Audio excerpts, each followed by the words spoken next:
great. Hello everyone, greetings from Tokyo. This is Daisuke. Just give us a minute or so to set up and we'll be on our way to talk about GOLDENEYE, this film from 1995. So, we'll be beginning shortly. Oops. I always get this stuff mixed up. Okay, great. Oh, hey. Sorry about just getting set up here. Hey, Cooper Glover. It's nice to see you. Mike, it's nice to see you as well. Thank you so much, my friends. And thank you, Cooper Glover, for spreading the word. Thank you so much. Sink the Bounties here. Hello. Melinda's here. Hello. Wow, great. Good morning or good evening or good afternoon, whatever the case may be. The judge is here. Hello. Yes. Do you own a dog? House is here. Good morning. Good morning. Eplef Jess or EPLEFJES is here. Excuse me for that. Hello. Zyrother's here. Hello. Man v Film. Hello. It's nice to see you. Grillburger DAQ. Hello. Let's see. What did you say here? The Odd Job Fight. Okay. Oh, great. It's my all-time favorite in Bond films. Yes. So we're going to have to talk about that soon. I hope. Goldfinger, right? It's similar. It's a Bond film. It has gold in the title, so there's that. There seems to be something with gold and James Bond films. We had also, of course, Roger Moore's The Man with the Golden Gun. But yeah, Goldfinger is a great one, so I hope to talk about that one too very soon as well. But a great choice, my friend. That's really great. Alan is here. Hello. It's nice to see you, my friend. I hope you're well. Dinobot Kiryu is here. No worries, don't worry about it, my friend. Thanks for stopping by anyway. So don't worry if of course, your plans and your schedule, that's the most important thing. So take care of what you need to take care of. But this will be uploaded on the channel after the fact anyway. So nothing to worry about, my friend. And Grover Dickey says, "Oh wait, that's Goldfinger. Yes, wrong gold. That's okay. That's okay. It's all part of the same series of films after all. So, but GoldenEye does have a fight in it that is, I would say, a pretty gritty one, and it is very reminiscent of the early Terrence Young films. And so, hopefully, I'll get to talk about that sometime later during this live stream. But wow, everyone, there's so many people here. Well, hello, Steven is here. Mainly Movies is here. Asian Movie Enthusiast is here. And you say, this is still my favorite Bond film. That's great. That's really great. This is also something that I want to talk about in the course of this live stream, is how I think different generations view this film and how it seems to be one of, if not the favorite of a lot of people.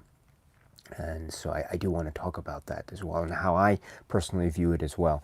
So, but without further ado, let me now just turn to the beginning of this live stream. So greetings from Tokyo. This is Daisuke, and here we are at another live stream. It's been a while, so I apologize for that, but I hope you can understand, because it's been a little bit of quite an eventful past maybe month or so, and so in a good way. So I've been pretty busy. So unfortunately, live streams have had to take a back seat of late, but I wanted to return to it. And what better place to return than with the 1995 James Bond film GoldenEye, which is, of course, a James Bond film, and it is many things, but among which it is the debut Bond film of Pierce Brosnan. And so I hope and plan and wish to talk about that, and hopefully so much more during the course of today's live stream. So welcome aboard. Now, just a few things out of the way, as I always do at the start of this. I will, of course, try to address the live chat comments to the best of my ability, but please feel free to use the live chat for discussion, and you can talk with each other as with everything. So of course I always ask that please, you've always maintained a great sense of mutual respect and decorum, and you've always been very polite with me whenever you have sent me comments over the past however many years I've been doing this. So I always want to thank you so much for always showing me respect and being polite, and I always try to show to you the same respect and politeness. And so I always ask that you show everyone else here the same respect and politeness that you've always shown me. And I know I can always rely on you, my dear friends, for that, because you've always been supportive, and you've always looked out for me. So I know I can rely on you to show the same kind of respect and politeness to everyone here, even if you disagree. Disagreement, I always like to say, is very important. It's very key. Negative reactions, I think, are very important, very key. I see nothing at all wrong with that, but I know I can rely on you to be respectful and respect each other, even where you might not necessarily agree, or you might not necessarily like each other. You know, again, that's another thing too. It's not a question of having to to just be how should I put it, even people who are not friends, I think, can have a nice, lively film discussion. And so I know I can rely on you on that, on these points, because you've always supported me in the past. So thank you so much for that in advance. And also, I should say that this will be a discussion of GoldenEye. I will be talking, of course, about spoilers. And so if you haven't seen GoldenEye and you're here, I would probably I would strongly suggest, in fact, that you turn off the live stream, and then you can watch GoldenEye, and then you can come back, and then you can watch this, which will be uploaded as a video after the fact, and we can go from there. I forgot to ask too, is my sound okay? Could someone just let me know if my sound is coming through okay, and if my picture is coming through okay? And if so, great. Thank you so much. People are saying it sounds good. Thank you. Thank you. So these are things too that will come up. Sometimes there are technical things that might come up that I won't be made aware of until after the fact. So I apologize in advance for any technical issues that might arise. Also, as with everything, this live stream is a discussion of this film, and I don't hold myself out to be an expert or anything like that. I don't know anything about the production in terms of, I've never been there, but I have seen this film many times, many times. I saw it in the theater when it was first released, and and I've been with it ever since. So I'm coming at this from a fan's perspective, and therefore I don't necessarily have all the information available to me. And so I'm not necessarily an expert when it comes to this film or James Bond films in general. However, I will try to address this from how I've encountered and experienced this film over the course of many years. And I will therefore be relying on you, my dear friends, for any insight you can provide to me and to provide to all of us. If you have any questions and comments for me directly, you can leave them in the live chat. I'd be very happy to address them. However, please note also that I will, just for the sake of maintaining a sense of flow and rhythm, and I want to focus on GoldenEye. So if you have any non-GoldenEye related questions for me during the course of the live stream, and I will, generally speaking, I will very politely just not address those here, and just focus on GoldenEye related questions and comments. However, if you want to talk to me or ask me questions, just leave a comment here or elsewhere after the fact under the video, and I'll do my best to address it. So that's pretty much it. And if I miss your comment in the live stream, I apologize.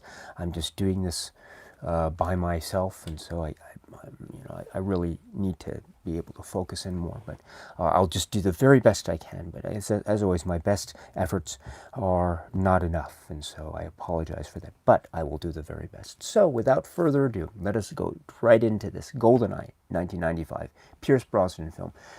This is I should just say from the outset that I am a huge James Bond film fan, and the novels, the Ian Fleming novels, I grew up with them, and I was born in 1979, and so I am of the generation that what knew James Bond through, say, the latter half of the Roger Moore era, so say the post For Your Eyes Only Roger Moore era, the 1980s Roger Moore era. Then, of course, that transitioned into Timothy Dalton. And so, and then that, of course, led up to 89's License to Kill. And then that was it for a long time, a long, long time. And for those of you who were around and who remember, it was a really long time. And License to Kill was the last film during this first half of the 90s. And so we didn't know what was going to happen. I didn't expect any James Bond film to come in. I wasn't necessarily following the news at the time. I don't think there was any internet at the time, if I recall. Certainly not to the level that we have nowadays. So it wasn't like we could easily and readily get access to film-related news every day.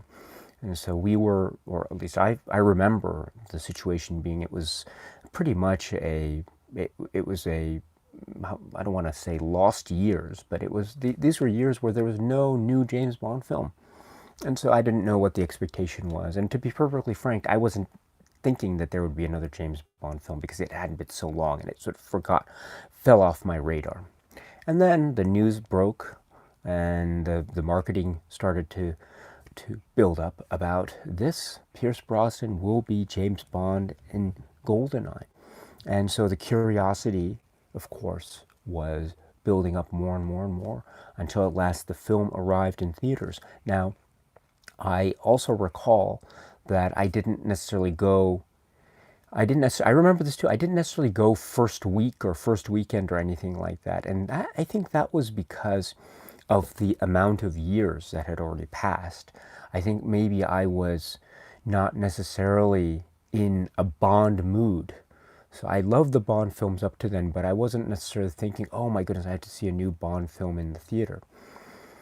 So I didn't go, at least I remember not going the first weekend. I remember going a little bit later, maybe a couple weeks after it had opened. So, and by then the advertisements in the newspapers, the little poster advertisements that they have in the movie section of newspapers, for new releases, they'd be very big, and maybe page-sized or half-page size, so very big, so for new releases. And as they began to, the weeks passed at the box office, their ad sizes became gradually smaller and smaller and smaller, right? And so I don't remember exactly when I saw it in the theater, but I do remember seeing it in the theater, and I do remember seeing it around the time when the advert, or the advertisement in the newspaper, was about this big. So it wasn't that big at all. So that would suggest to me now that it was some weeks after it had opened in the box at the movie theaters.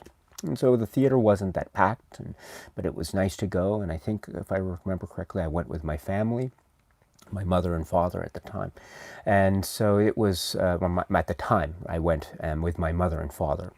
And what was I saying? Yes, so and then we saw the film. Now, I must say that I remember thinking at the time that I thought it was good. I still needed time for it to sift and to settle in my mind, if you know what I mean, because for me it was quite a radical departure, I thought. At the time, anyway, I felt it was a very radical departure from what I was used to in the 80s Bond era, the John Glenn era, essentially. And so it took me a little bit of time to adjust and recalibrate my sensibilities when it came to new Bond. And so this is to say that I saw the film and I thought it was good. I wasn't necessarily blown away by it at first watch.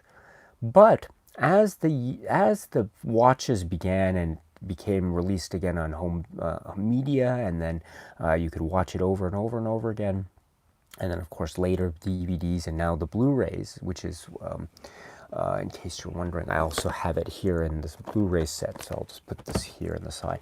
I thought that it really was a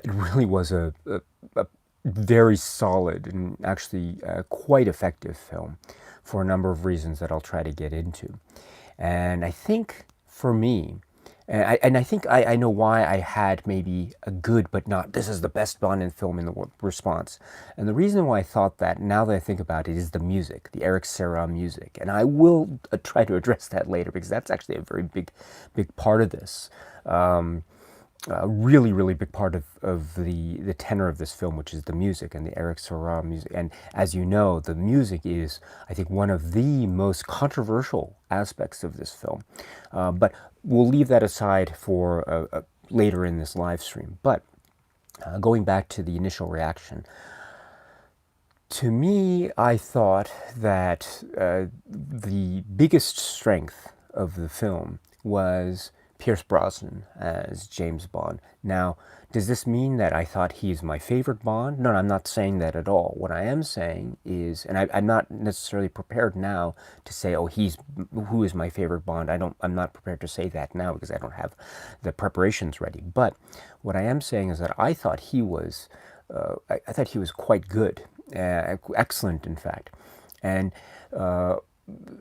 Whatever you might think of the Pierce Brosnan films to come, Tomorrow Never Dies and The World Is Not Enough and Die Another Day, I think constantly, I think his role and his performance is quite great, in fact. I think he's trying to do a lot with the role, and I think the Bond character as written and developed in this film and in the subsequent films, very much so, is, I think, trying to be a how should I put it? It's trying to be. I'm not sure what. Let me just step back and try to reword it. I think the Pierce Brosnan Bond, is in many ways a very. He feels like he's a very young Bond, which isn't a bad thing. And I say that because you can see there's a real outward sense of playfulness in the way he's acting and the smiles that he's given. Like, for instance, I love his smiles at the very beginning when he's driving the Aston Martin with the young woman who's there, sent by M to evaluate him. And then there's a great smile and a twinkle in his eye, for instance, at the end, at the very, very end, when he lifts, after all the things done, and Wade is there with the U.S. Armed Forces in field uniform, and he picks up Natalia and he says, what could possibly go wrong? And he has a twinkle in his eye and a smile, and he walks off. And that smile is so genuine, like it has a beautiful boyish charm about it. And I think that's what makes Pierce Brosnan's appearance in Bond so great, is that you could tell that he really is enjoying himself. And as you know from watching some of the special features of the past Bond films, say The Living Daylights in particular, you might know that Pierce Brosnan had been indeed signed up and lined up to have been Bond earlier in the Bond franchise, back in The Living Daylights, right? But certain external forces intervened and prevented him from being Bond. And so Timothy Dalton was signed instead, and the rest, as they say, is history. So there was probably a lot, and this has been reported later about how Pierce Brosnan felt about this. And so you could probably sense this feeling of, I don't want to say relief, but there's this feeling of, oh my goodness, now, after all this time, now we are together. And I'm talking about Pierce Brosnan in the role of James Bond. And so there is that a history to it, which I think is very charming and makes Pierce Brosnan's presence very lovable and quite sympathetic. And so he certainly has my sympathies going in with his Bond. And also, I think he has a lot of great physical attributes about him. I don't think he's not necessarily the biggest. He's not a Daniel Craig in terms of bulk and muscle. When you see Daniel Craig in the later films, my goodness, he is very physically fit. Right? I mean, I'm not going to go into too much. We talked about Casino Royale, but to borrow a line to paraphrase from Le Chiffre, right? He really has taken good care of his body, right? But but he's not necessarily Pierce Brosnan is not necessarily the most physically fit, or not physically fit. He's not like like muscly like that. So he has, but he's still, I think, visibly very physically fit, and you can tell that too in terms of what he's able to achieve in the action scenes. He runs, I think, really well. I think he has a great presence about him.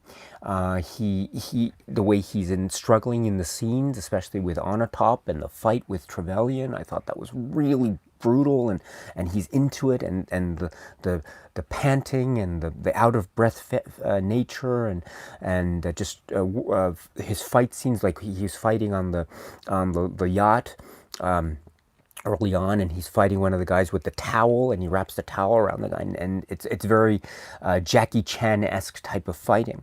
But I really love and afterwards, of course, he dabs his forehead with the towel, right? So it's a really nice touch. I really like those moments because he does have a very believable sense of James Bond-esque physicality that's shown on screen. And I'll try to get to this. He has this great thing that he does with his chin too. You notice how he acts too with his chin whenever he's in pain. For instance, when he's being confronted by Onatopp, and they're having their struggle in the sauna there or something, and Onatopp has her legs wrapped around her, right? And he's got the so I can't mimic it very well, but he does that wonderful thing with his mouth and his chin to show pain. And I love that too. He acts with his chin a lot, right? So, and I really I think that's a lovely attribute.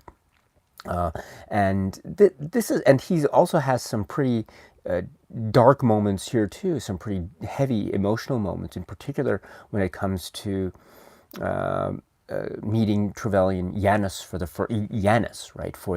I was about to say first time, but he's meeting Yanis, which is about an hour into the film, and then he realizes that it's indeed his old friend and ally turned enemy, Alec Trevelyan, and then we realize the whole backstory with Alec Trevelyan and the Lien's Cossacks and the GoldenEye and all that. So, but. And right, no pithy comeback, and so there is that aspect to him, which is, I think, very, very. I like those moments too, and I like too that he's not a brooding Bond. I think they try to put in a little bit of brooding nature quality to him, but he doesn't dwell on it too much, and so he lets this boyish charm, which I think is a strength, plus the combination of his, I would say, rugged physicality. That I think shines through for me in Pierce Brosnan's performance. Not to mention, of course, that there are a lot of other things. But this is to say that, therefore, for me, the Pierce Brosnan performance was one of the great strengths of this film going in, and it still is, I think, one of the great strengths. I remember maybe Siskel and Ebert back in the day when they were reviewing this. I think it was one of them. I forget who. Some of you might remember this, but assuming that it was Siskel and Ebert, again, I forget exactly, but assuming I'm correct, I remember one of them was saying at the time, could have been about GoldenEye, but it was about Pierce Brosnan, about how he didn't seem so like physically fit. I mean, he seemed a little bit, maybe he didn't seem as like built, shall we say. And I think we see the progression of Pierce Brosnan's physicality, shall we say, and how his physical fitness and the way he looks physically. We could kind of tell there's a little bit of a progression. He seems to be a little bit more beefed up in the later films than he does here physically in GoldenEye. He seems a little bit thinner here in GoldenEye than he does in the other films. But I don't think that that's a bad thing at all. I think that James Bond, his James Bond is right, it's all about appearances. It's all about not looking like he can be a physical match, a physical threat for these huge hulking henchmen. and I think that's part of Pierce Brosnan's approach, and I really like that. And so it's all here in GoldenEye, and I think the way he looks in GoldenEye, the way he acts in GoldenEye, I think it's really great, and it's very strong. And so that was to me the great strength of this film going in. And then there were other things too, which I will try to get into later. But before we do, let me now go to the chat, because it was, let's see, here we go. So just going into the chat room here. All right, so, okay, great. So here we go. Sorry about this. Okay, here we go. Yes, so Henak Gergis. Sorry if my pronunciation is wrong there, but thank you very much for confirming the sound as well. Thank you, and I hope you're well, my friend. Erwin is here. Let's see.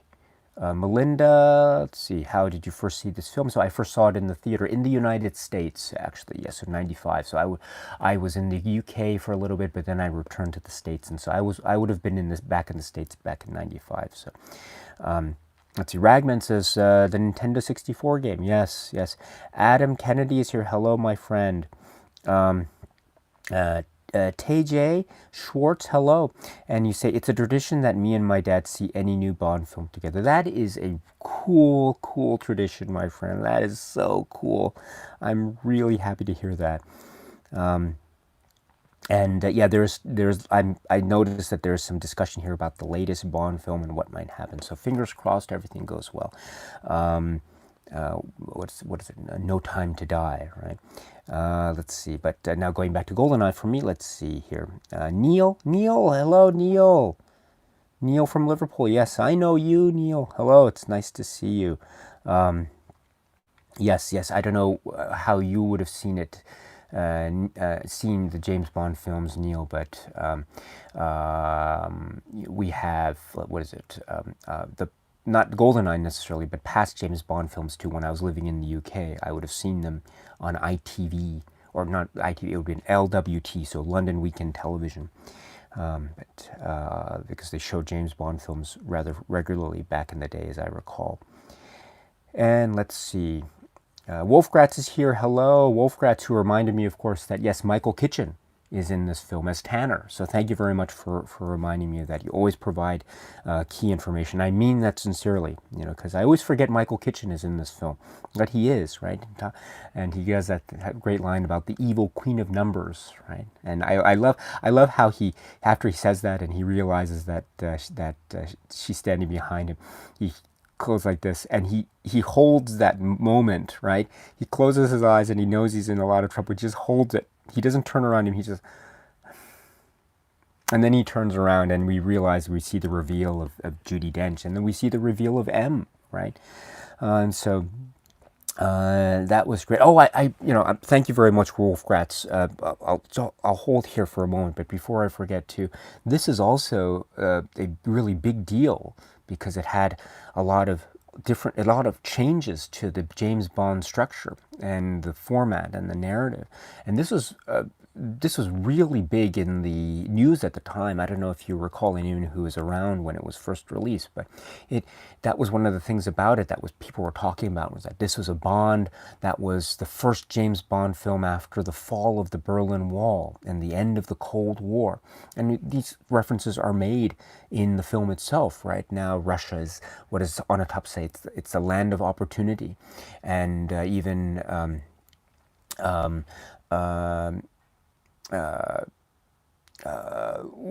so these references are made in the film itself, but it was a big deal at the time. And the idea too was that how would Bond adapt to this new world? Could he survive? I think there was a lot of questions whether indeed he could survive or not. And this was in the trade press news at the time. And of course, I think we understand the answer, that he has survived and then some after the fact, of course. But at the time, it was still new and fresh. And so we didn't quite know what was going to happen. One of the things that was new and fresh and quite dynamic and at the time a really bold choice actually, was the casting of Judi Dench as M. I, as I say, when I was in the theater, at the time when I went to the theater, I knew nothing about the film. I didn't know anything. We didn't have the internet. I didn't look up things. I wasn't hearing any things about spoilers at the time. So I had nothing, no idea what was going to go on going in. And then I go in there and we get to this operations room scene, and then we have Bond meeting Tanner, and they're looking at the satellite footage, and they're trying to find the Tiger helicopter, and then that leads to their surveillance of live screen surveillance of Srebrenica. And of course the whole plot about the GoldenEye is revealed, and it goes from there, right? But Bond meets Tanner in the operations room, and then Tanner says that comment about the evil queen of numbers, and then he closes his eyes and he turns around, and then we see Judi Dench. And I remember, who is this? Right, we're not quite sure what is going on here, who this is. At least I didn't when I was in the theater. And then she greets 007, and then Pierce Brosnan refers to her as M. And then I remember too, the theater, there were people in the theater who were like, oh wow, people were visibly affected, and they were reacting to this. Wow, oh wow. So this was a big, actually for me, this was one of the big surprises of the film when I first saw it. And of course it's great, because now we know how fully anchored in this James Bond world Judi Dench's M is. And I thought it was a brilliant choice, of course. But this was one of the things I think that was so perfect in terms of trying to deal with a post-Cold War Bond. And not just that, a post-Cold War Bond also meant not just the geopolitical changes that were afoot at the time, which I think the film tries to address, oh gosh, why am I forgetting this? Zhukovsky, thank you. Zhukovsky, and I think he makes reference to the annoyances of free market economies and those sorts of things. So those are interspersed throughout, but not just the geopolitical changes, but also how to deal with Bond and the sensibilities of Bond's character, the machismo aspect of Bond's character in a sort of a time where those ways of living might be getting more and more antiquated. And I thought the casting of M here was a brilliant choice. And of course it led to one of the famous exchanges between Bond and M, and she gives the famous line, I think you're a sexist, misogynist dinosaur. And Bond obviously doesn't like her, of course. She is new. We understand this because Bond makes reference to her predecessor who kept some cognac in the time. Of course, she prefers bourbon. But so there is the sense of that she's now newly installed as in the position of M. We don't know exactly when it happened, but it probably means that she was not M at the time that Bond and Trevelyan, 007 and 006 had their mission, which led to Trevelyan's death at the hands of Oromov at the pre-credits sequence of the film. So we can understand probably that M wasn't M then, but excuse me, M was more recently installed, and I think this is 9 years after the fact from that story. But as I say, this was really quite an intense moment, and it's great. And we don't get a lot of M, of course, in the film. I think we get her here, and that's pretty much it. We get more M, Judi Dench's M, I think, in subsequent films, and certainly we get a lot of Judi Dench's M in the Daniel Craig era, which I think is great. It really gives a sense of continuity, kind of. That's a little bit of a tricky spot too, because as you know, the continuity between the Pierce Brosnan films and Casino Royale is pretty all over the place, actually. So you're not quite sure what's going on. But the presence of Judi Dench is the continuity thread that links the past and the present. in terms of Craig and Pierce Brosnan's James Bond. But and not to belabor the point too much, but I like to hear that M's Judi Dench's M is a what is it? What a bean counter type of person, relying on numbers, and we get references to this. It's hinted at in the conversation between her and Bond. She also seems a little bit vulnerable. I like that. For instance, I like that choice that she makes. It's a very interesting one. You notice when she has that thing, when she's confronting Bond in her office, she sits in her chair straight on when she's talking business with him about what his mission is. But then when she gets kind of personal, and she says to him, you don't like me, Bond, you don't like my methods. You notice how she sits in her chair. She's sort of sitting back like this and looking at him sideways, kind of. And that's when she gives the line, sexist, misogynist dinosaur.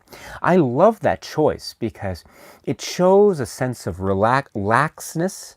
And also, I would say there's a sense of vulnerability, because it's like she needs the crutch of the chair to rely on, in a sense. So, and she has a drink in hand, and so I like that choice. And then she goes back to her sitting posture when she gives him his mission statement, which is, "I want you to find GoldenEye," and of course, it says it ends the scene ends beautifully when she says, Bond, come back alive.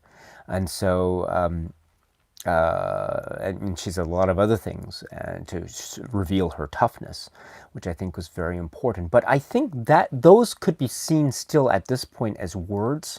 We haven't necessarily seen her in action. We will see her in action later on, of course, and we will see that she's indeed, tough.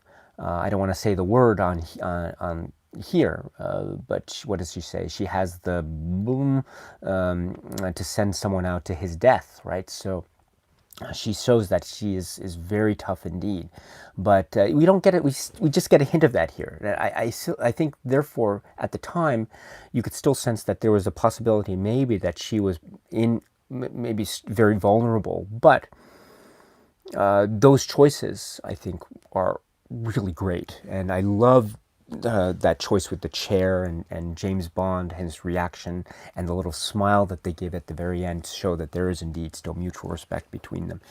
Great choice. And that's, as I say, one of the ways that I think the film was trying to address some of the aspects post-Cold War, 90s Bond, what they saw as being a changing landscape. Certainly a landscape that was changing from the previous years, even all the way up to the most recent Bond film, License to Kill, from '89. But before I go on any further, let me just go to the live chat comments here, and then we'll go from there.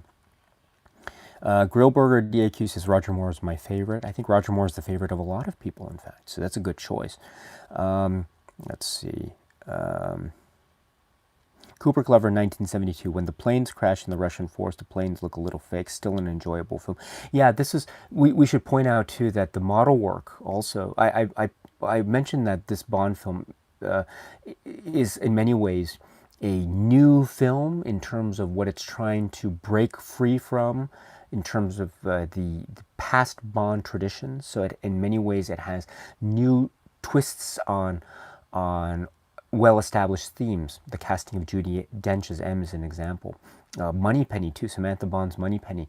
She is not seen to be totally in love with Bond here. She's seen to have a sort of visual sparring ability with Bond, and she not just resists his charms. It seems like he is trying to be somewhat playful with her, and she is not having it. And so I think we see, of course, how Samantha Bond's Moneypenny progresses over time to of course, till Die Another Day, which I think is a very interesting progression. But still, I think we see this is another example of a different take on a well-established aspect of Bond. But there are still things that are well-established, have been well-established in the past, and are still established in this Bond film. So one of those things is the model work, and it's great to see Derek Meddings and I think this was the last film that Derek Meddings was involved in before he passed. And I think there is an in memoriam message included in the credit sequence dedicated to Derek Meddings, and so it's nice to see his model work here. And in fact, if you note the many James Bond special feature making of documentaries of past James Bond films where Derek Meddings is being interviewed, you notice that he's standing in front of a large model of the GoldenEye dish at the very end of the film. And so you could tell they're interviewing Derek Meddings there, and he's standing there in the GoldenEye model areas, which is really great. So I thought that's very great. But yeah, there is a little bit of I get it. Yeah, there might be a little bit of an abruptness in terms of the actual stuff cut against the model work. I get that, but it's certainly something that we've seen in past films as well, wherever model work has been employed. Although not just exclusive to James Bond films, of course, but still, it's great. I like. Well, anyway, sorry about that. Let's see. Oh yeah. I was going to say too. When you talked about the plane crash and how the planes look fake, Kubrick clever, I thought you were going to refer to. I know this is later in the film. It was in Cuba, right? After what Natalia sends the spike to Boris, and what was I saying? So I thought you were referring to earlier in the film, which was the pre-credit sequence, and I thought you were referring to the fact that it was right. James Bond jumps off the dam, which is one of the great stunts. It's great that it starts with the stunt. It starts with a Spy Who Loved Me type of stunt, which I thought was incredible. And I remember two people were just wow in the theater. That was an amazing thing. And then it goes to Bond getting the gun and shooting it down, and he wires himself closer to the roof of what we then understand to be a weapons facility in the Soviet Union at the time, because this would have been still during the Cold War era, I think. So I always thought that was really interesting, because the dam is the dam. It's obviously a dam, and then we're meant to believe that we have a weapons facility at the bottom of a dam. And I thought, wow, that's really interesting. And then he gets into the dam, or not the dam, he gets into the weapons facility, which is at the bottom of the dam. And then he has this whole thing. He meets Trevelyan, and they have their thing. Oromov's there, and Trevelyan dies for England, James. And then we have the whole fight, and he escapes. And then suddenly he's out, and then suddenly there's a strip of airstrip. And then there's no more dam anymore. It's like mountains, and then suddenly he's running, and he does the thing with the plane, and he flies off. So I thought that was what we were going to refer to, was the fact that the dam suddenly turned. You have a weapons facility at the bottom of a dam, which I think might be a very precarious place to put a weapons facility. But and then the weapons facility suddenly turns from a dam into an airstrip on a mountain cliff, and you don't see any dam present. At least I don't. But anyway, that was very interesting. Maybe it could have been there, maybe behind the mountain. I don't know. But yeah, that's one of the things that I love about this film too. It feels new and fresh on the one hand, but it's still a James Bond film in these sorts of outlandish things. At least I think they're outlandish. That's what I love about James Bond films.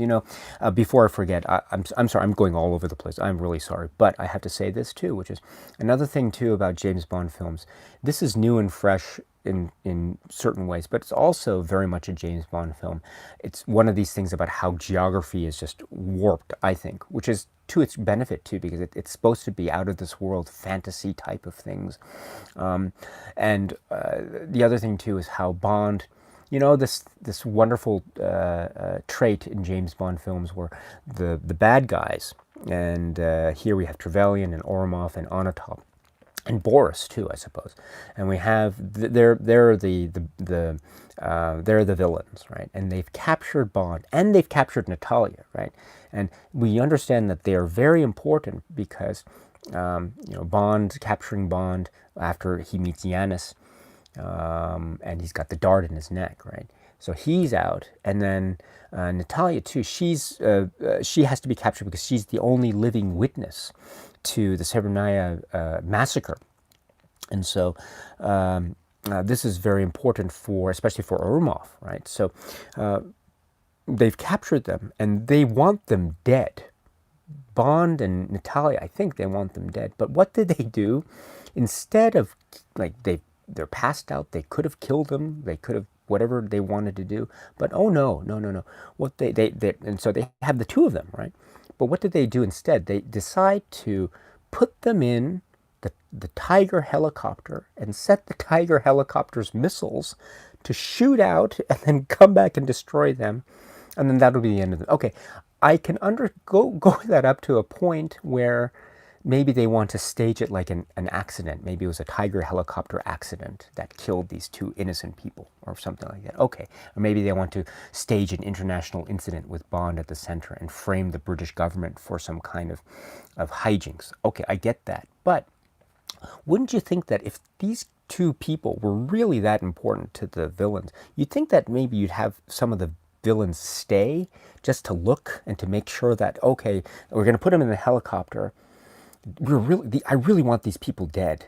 So what I want to do is I'm going to put them in the helicopter, have it timed so missiles are going to destroy them.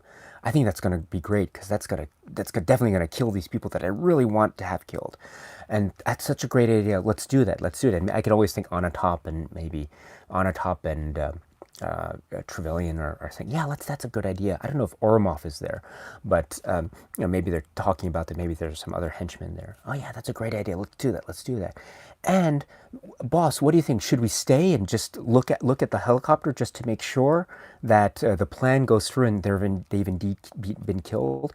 And I can imagine Trevelyan's like, I guess we could stay, but actually no, maybe we should just go and just drive away and just let's just imagine that the plan went through without necessarily checking to make sure it went through. So yeah, so I and of course that's right. The Bond escapes with the head thing, and so that leads to the rest of the film. So I love how the villains capture the heroes. They set them up. They want them dead, so they put them in these situations, and then they go away. Yeah, thank you, Bond. I want you dead, but I'm going to drive away now. I love that. I really love that.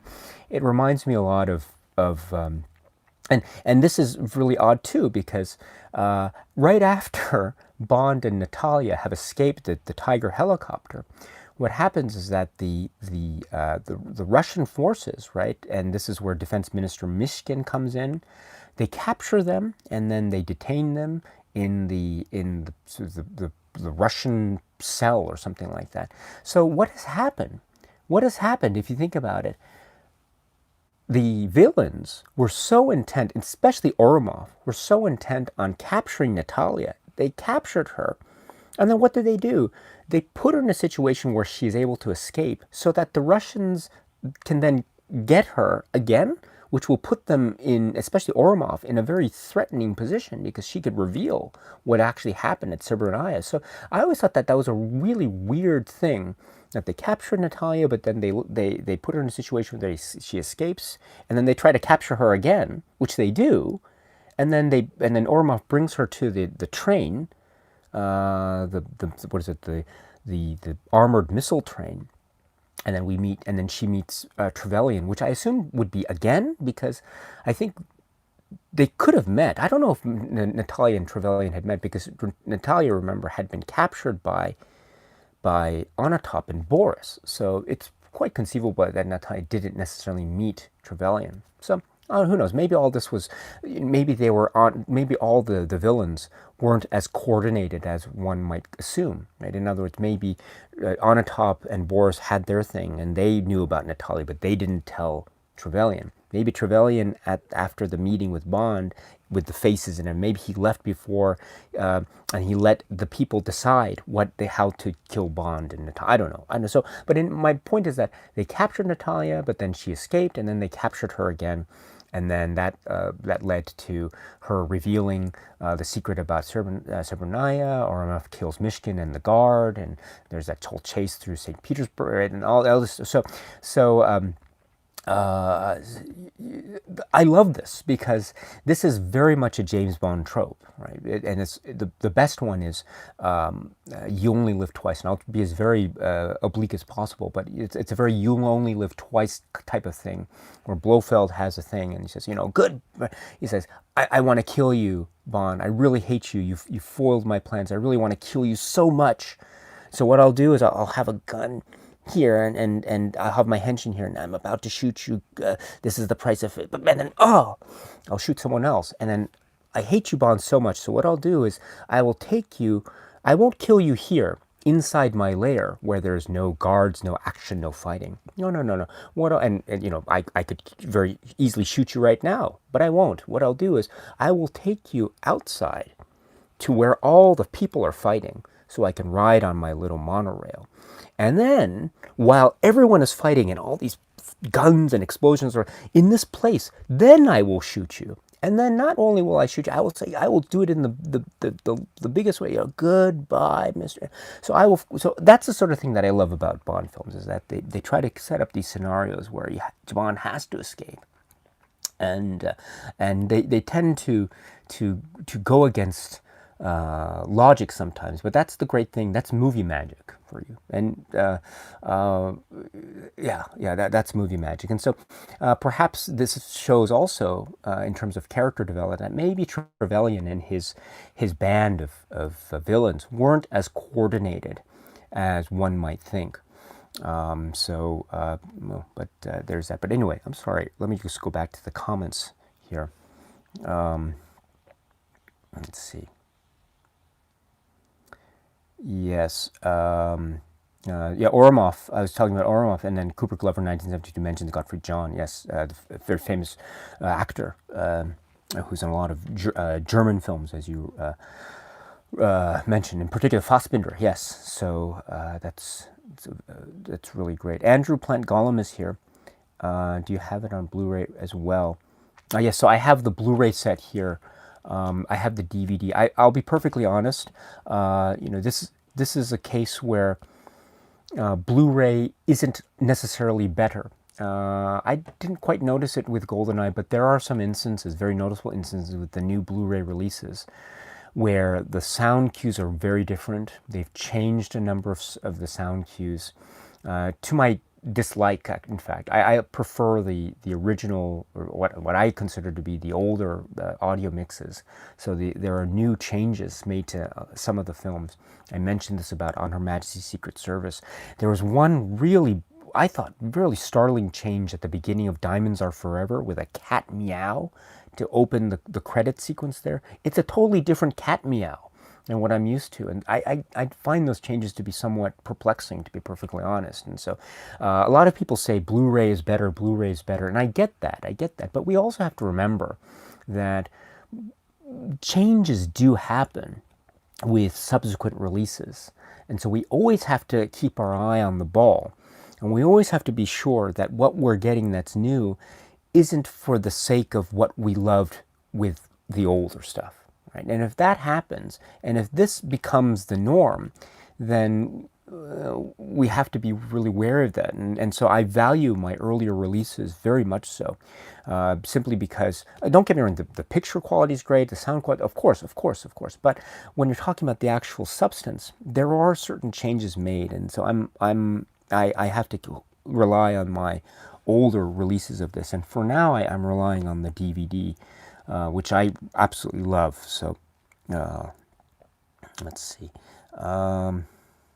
Henok says Pierce Brosnan is kind of okay, but he's not my vision of Bond. Yeah, that's fine. That's the thing about Bonds and the actors playing them. They can be great to some, they can be meh to others. That's great, and that means you can have other Bonds and other Bond films to rely on because it's such a big series. So let's see here. Just scrolling through. Let's see. Damnful Idealistic Crusaders here. Yes, the Bond expert. Denise A is here. Hello. Okay, I'm just scrolling down here. Sink the Bounties is making reference to the fact that Martin Campbell directed both GoldenEye and Casino Royale. Martin Campbell and also The cinematographer, director of photography here, Phil Mayhew, also is also consistent with Martin Campbell's work. So I like, oh gosh, which one do I like better? That's a tough question. That's a really tough question. But let's see. And Zyrother's here. Bond in a tank. Nothing more is needed. Yeah. Although, although I always wondered why.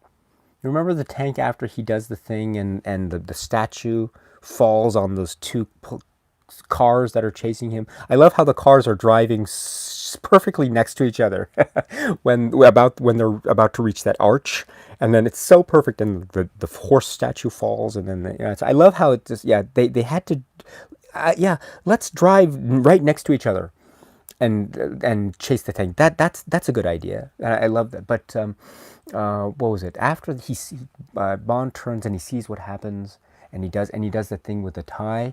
I always, would you do that with your tie? Is that a little bit too much?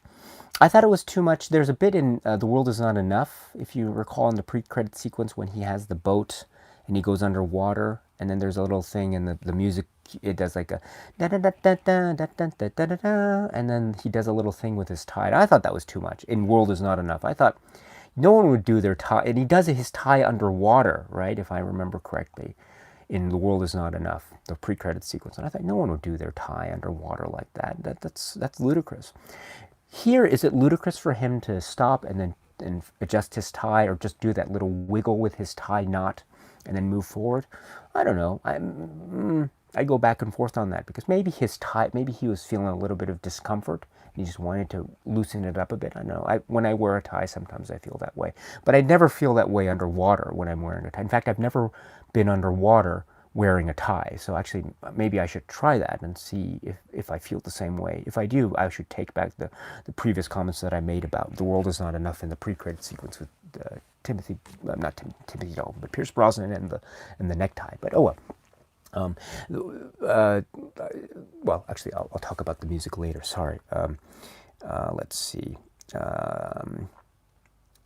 Kubrick Lover says, yeah, the ending with Brosnan hanging above the satellite dish got my heart racing this time, even though I've seen it a few times before. Yes, Kubrick Lover, thank you so much. And that also is that's another example of the Pierce Brosnan book of acting, which I love. He does the chin acting, which I really love. I love it.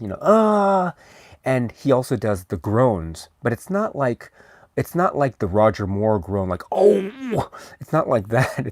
It's the kind of like groan. And when you got that when the ladder falls and he's holding on and it stops with a big abrupt thud, and he's so I can't do it very well. But where Sir Roger Moore was like Pierce Brosnan was so he had a raspiness to that, which I really love. What were some other ones? Did any of the other Bonds have the groans? What were their other groans? I forget. Gosh, did Timothy Dalton have a groan? He had a look. He's like, he had a real, like, he's really ticked off kind of look, which I but yeah, the Pierce Brosnan groan, and you get that at the top there at the dish, the final fight, which is really great. Actually, one of these, let's go to that another strength of the film, which I think is great, which is, of course, I think the villains. I think the villain lineup here is very strong. Oromov, Gottfried John was mentioned earlier, and I thought he's really quite sort of panicked and sadistic, and he's so sadistic to the fact he's willing to kill his own men. He's willing to kill Mishkin and the guard, and he's seen taking a little drink from his when he's being chased by the tank, and of course he meets a rather unglorified death at the hands of the shootout in the armored train there, around maybe 2/3 away into the film, I think. before it leads to the final GoldenEye sequence. But so I thought he had a nice sense of in a good way, unpredictable instability, because he's so panicked that he's willing to do anything to protect his position. But that just leads me to my earlier question: is if that's the case, then why did the villains allow Natalia to be in a position where she could escape, only to then be captured again by Ourumov? And that probably, if you think about it, that probably means that Ourumov and Trevelyan and Onatopp are probably on a shakier alliance than one might assume. Maybe they're not so allied as it might seem, and that could explain why, say, it was Onatopp who captured Natalia, but then Ourumov didn't know about it, and then later Ourumov sees Natalia, and then he captures her, and then the final chase goes. So, okay. So going on to the villains, then there's Boris, right? Boris, who is, I think, a very interesting one, because Alan Cumming, right? And he has a comic bent to him. He's quite conceited. He thinks he's the smartest. He thinks he's invincible, right? He computer programmer par excellence, the top computer programmer. And so you don't quite know what his position is. You think he's maybe just a comic relief, maybe at the beginning, but then he makes a turn, which is really quite surprising, and then he becomes a very rather nasty piece of work. And so I like that turn. I like the Boris turn very much. And I thought the Alan Cumming performance was great, and I was there too. I always forget it was 3 clicks. This isn't the same. It's not a Parker pen, but it's right. It's 3 clicks, right, and then you have to 3 clicks to disarm it. Right, the pen is mightier than the sword. Lucky for me, I was they were right. Lucky for them, I was right. Right. I'm sorry, I'm getting my Q quotes wrong, so forgive me, Q fans out there. So forget what I just said 2 seconds ago. But the pen, 1, 2, 3, 1, 2, 3. So when he does that thing with the now, I don't know about you, but I, for the life of me, cannot use a keyboard with one hand and do this with the pen. I can't even, I know people who can do this with the pen, they can do the thing where they can put the pen and then have the thing twirl on their fingers. And I've seen people do it, and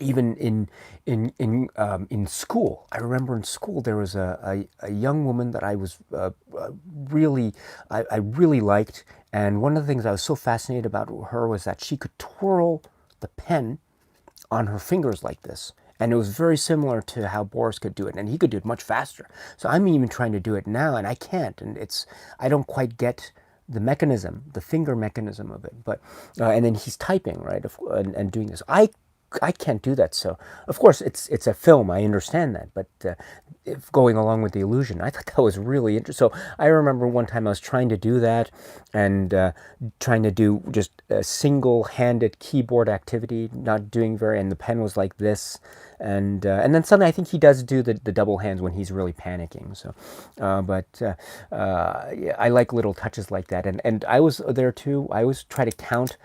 He never quite got to 3. That's why it never exploded, right? If you listen to the soundtrack, you can tell it's always up to like 2, and there's a delay, and then he pushes it again, and so I always thought that he did this 1, 2, and then there's a delay. I always thought that delay counted as a 3rd click, and so I always thought, wait a minute, didn't he just click it 3 times? If so, the pen is about to explode. You better get the heck out of there. But no, it was really 2 clicks, and then there was enough of a pause to not count the 3rd one as a 3rd click. So that's, I'm assuming, what happened. But yeah, that's really great. Boris, right? I am invincible. And this is, and of course, when he gets frozen in the freeze at the end, which is totally unexpected. Yet, what's going on? Where did all this sub-zero temperature coolant come in? I have no idea. I suppose you need all this coolant for this machinery, I suppose. But suddenly you see this, and then I love how he gets doused in this stuff, and then suddenly he becomes a little bit thinner. You could tell that he's lost a little bit of body weight, but oh well. But a great moment, right? I am invincible. And this is also brings up a good point too, which is that the what I was saying earlier about this is a bond for the new generation, the post-Cold War era bond. The geopolitical terrain has changed because of the fall of the Berlin Wall. And one of the things that comes up is, remember when the Natalia and Bond are captured by the Russians, and they're in the cell, and they're talking about Srebrenica, and Boris was the traitor. And Bond asks, who is he? Is he KGB or military? And then Natalia says, no, he's a computer programmer.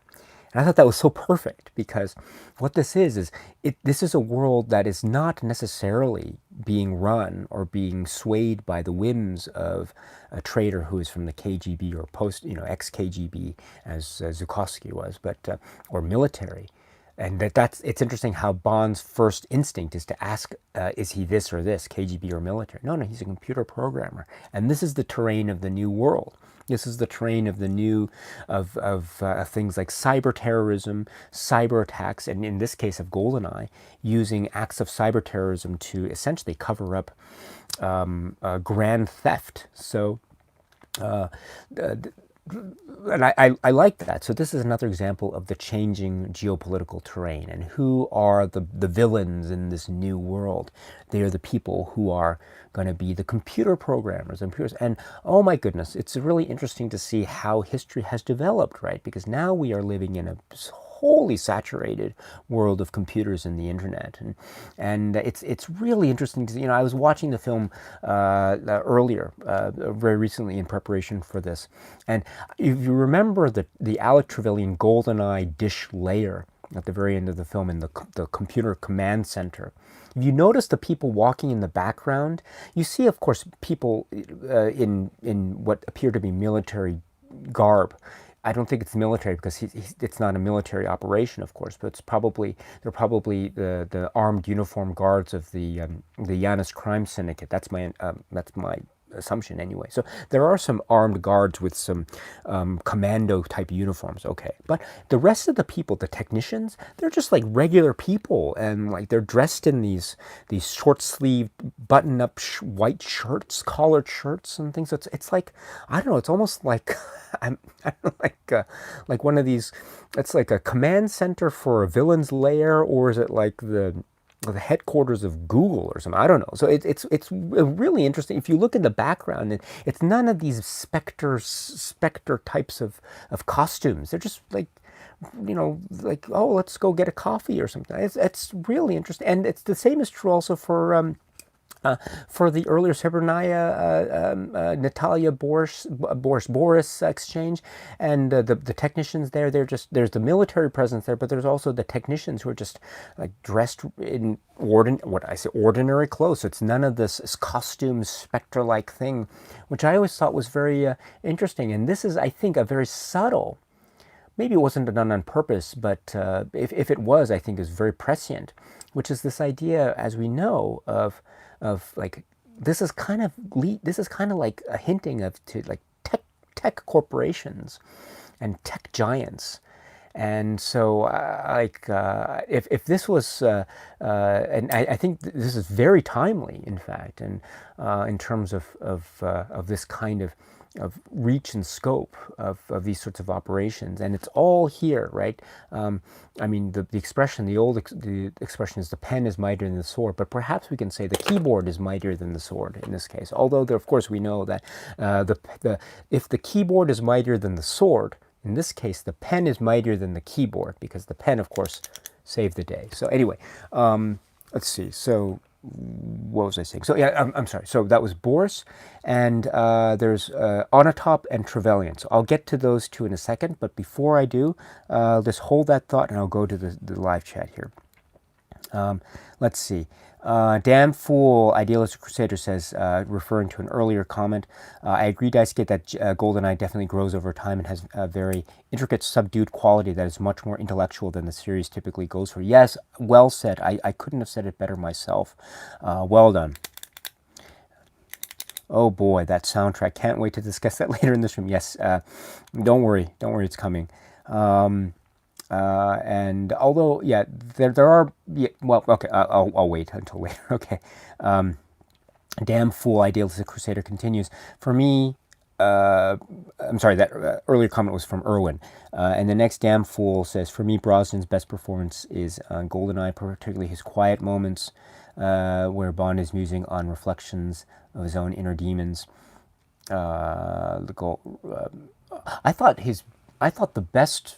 I agree, and I think one of his best, strongest moments was when he's hearing the background about Yanis from Zhukovsky, and about how the story of the Lienz Cossacks comes in, and we get the backstory from Zhukovsky about the Lienz Cossacks and the British betrayal, and it cuts to Bond and close up of Pierce Brosnan's face, and he says, I can't do a good Brosnan impression, but he says, not a finest hour.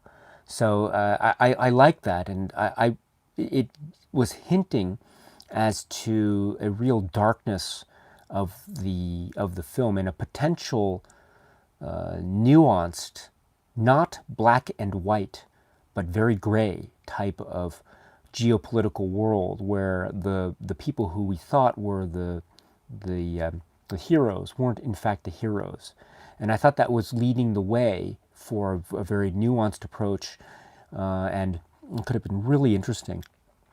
Because the British government and all this and the Cossacks and so, but it didn't. That was the only hint of that, and it didn't pick that thread up, and it just abandoned it. But I thought that was that's one of my favorite Pierce Brosnan moments in any film. Actually, it's how he handles that moment, because it really hints at a kind of betrayal and a real irony and hypocrisy, perhaps, in terms of his working for on Her Majesty's Secret Service. So, let's see.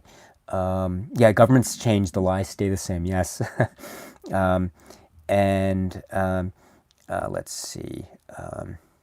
Melinda says, I didn't see this film in the theater. I saw it on Laserdisc when it came out. Kidding myself that I didn't see it in the theater. But yes, we know you've mentioned, of course, the great worth that the Laserdisc has. So well done, my dear friend, dear friend Melinda. As I've mentioned before, and I'll mention again, Melinda is the very reason why I have this YouTube channel in the first place. Because if it weren't for Melinda's very early encouragement of me, she is a Laserdisc enthusiast. I'm also a Laserdisc fan, but nowhere near the level of Melinda or other Laserdisc enthusiasts here, like Damn Fool, Idealistic Crusader, Spencer, and others. But Melinda was the person who I was in Laserdisc fan groups, but I wasn't doing YouTube at the time, but I was doing little videos. But Melinda was the person who encouraged me to do a video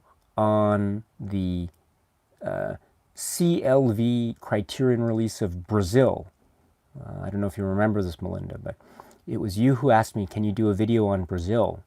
And I decided to do it, and from there I felt, I can maybe do more on YouTube. And so without that encouragement, Melinda, my dear friend Melinda McClure, I would not be here on YouTube. So thanks to you, Melinda, my dear friend. You are the best. Thank you very much. And I will never, ever forget that. Let's see. And there are so many people, of course, I'm so grateful for, but Melinda is one of them. That's for sure. That is for sure. But let's see. Okay. Okay. And just...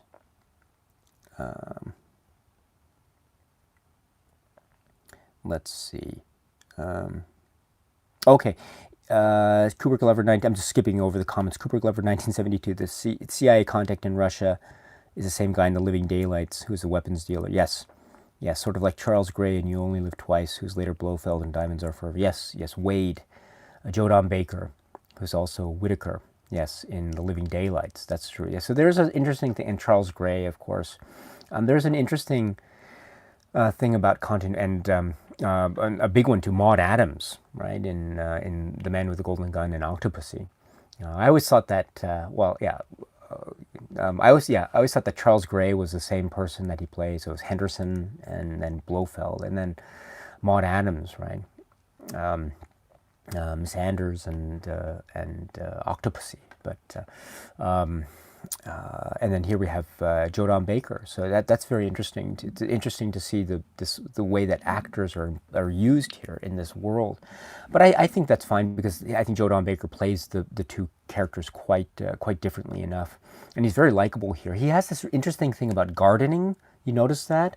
Are you into gardening? He asks Bond, and then at the very end, these are tobacco plants. He just says these random things about like plants. I don't know, but and then the famous thing is the rose and Muffy, of course. But and that's another thing too. That's a very interesting. Try to do a fresh take on the old stuff, right?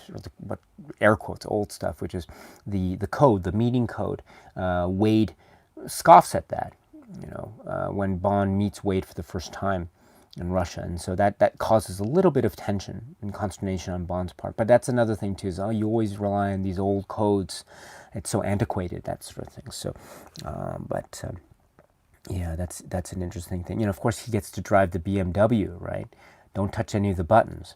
And so that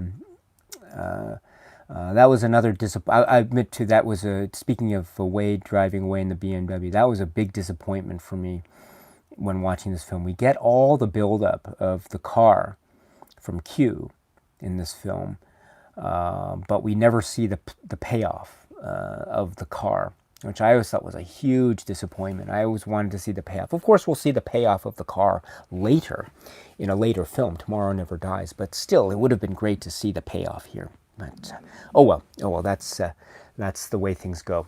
Let's see. Okay, and just skipping down here. Kwabena Apia is here, hello. And easily my favorite Bond film, as well as my favorite portrayal of the character. Excellent choice, Kwabena. Thank you very much. Let's see. Cooper Glover, 1972, says, the sauna, no more foreplay. Okay, thank you, Cooper Glover, 1972. Your comment is well timed because this brings me to my conversation earlier about the villains and how I think the villains are really great. And of course, excuse me while I open the water. The villain that you're referring to is Onatopp, and probably she is probably one of the most recognizable characters in all of Bond film history.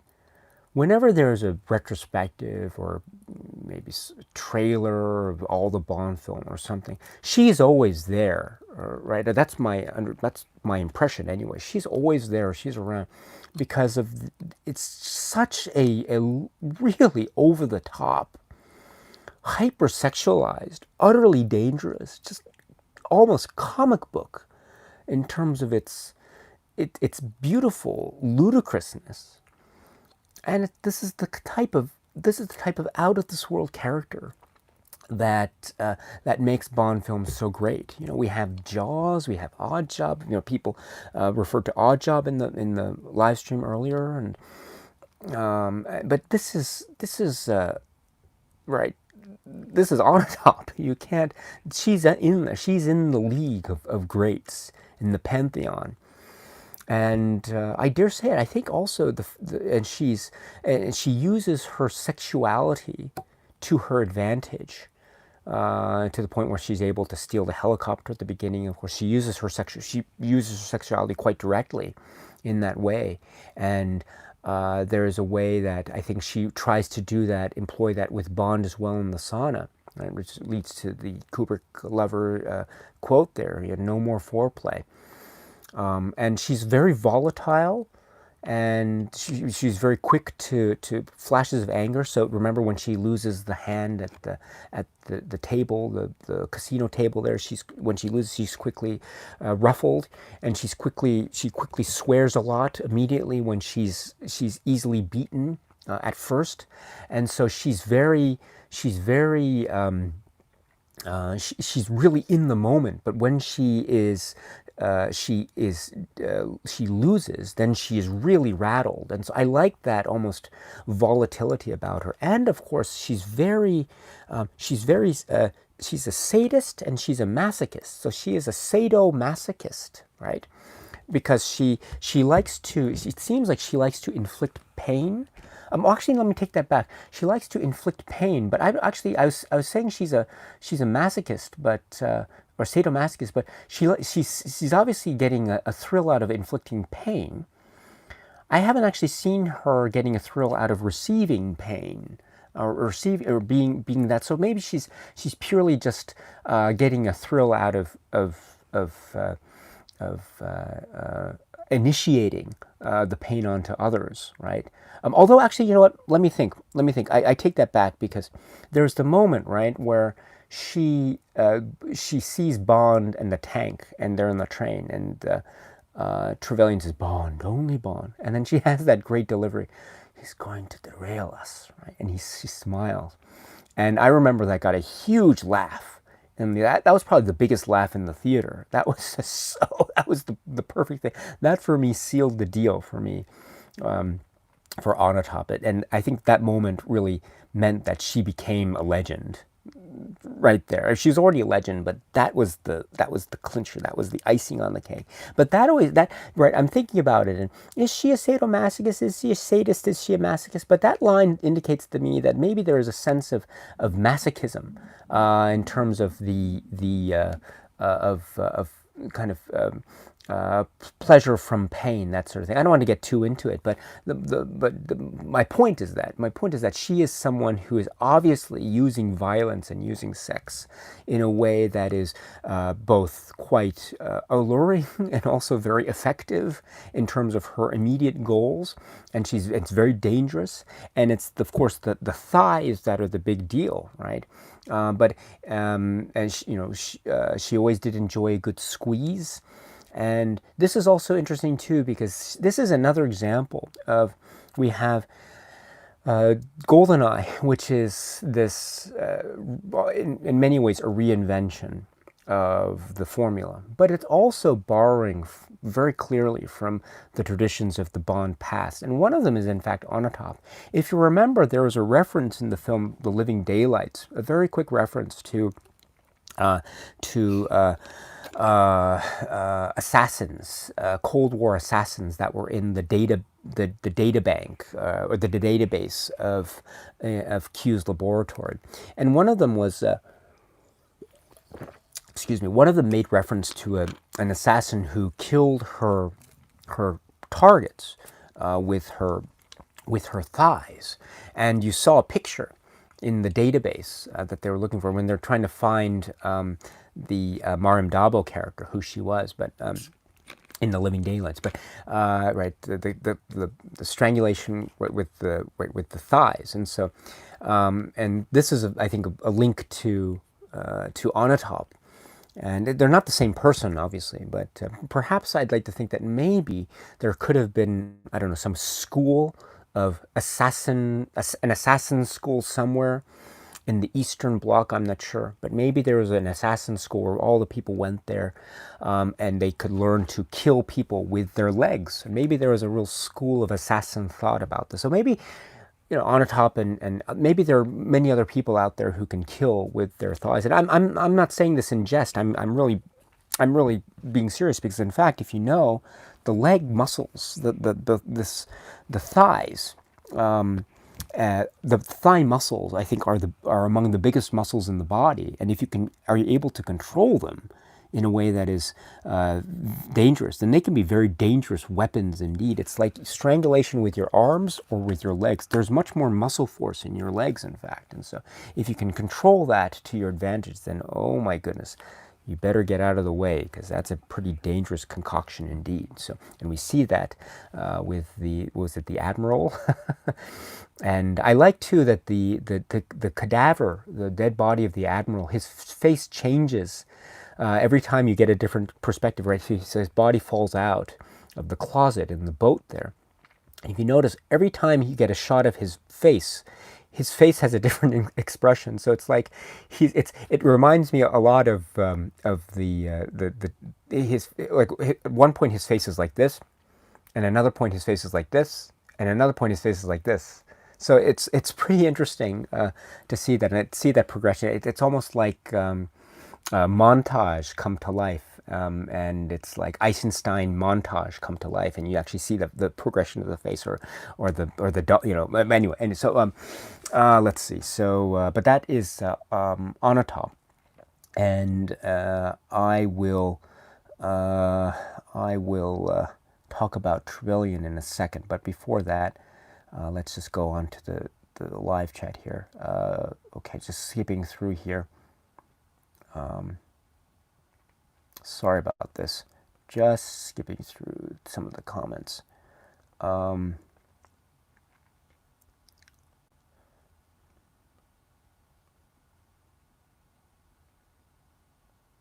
see. Sorry, I'm sorry. I'm always trying my best to maneuver the live chat, but you guys are just are really great here. So thank you so much. Let's see. Oh, great. Sorry about this. I've lost my place, but I will. Okay, here we go. Sorry, I've lost my place here. Arundel is here. Hello, hello. Damn fool, making reference to the Brosnan pain face. Yes. I'm just skipping the comments here. Just scrolling through. If I skip over your comment, I apologize. Let's see.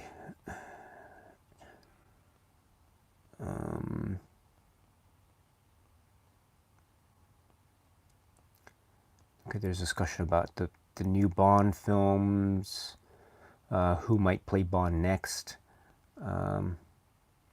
Damn fool makes reference to Terry Rawlings editing.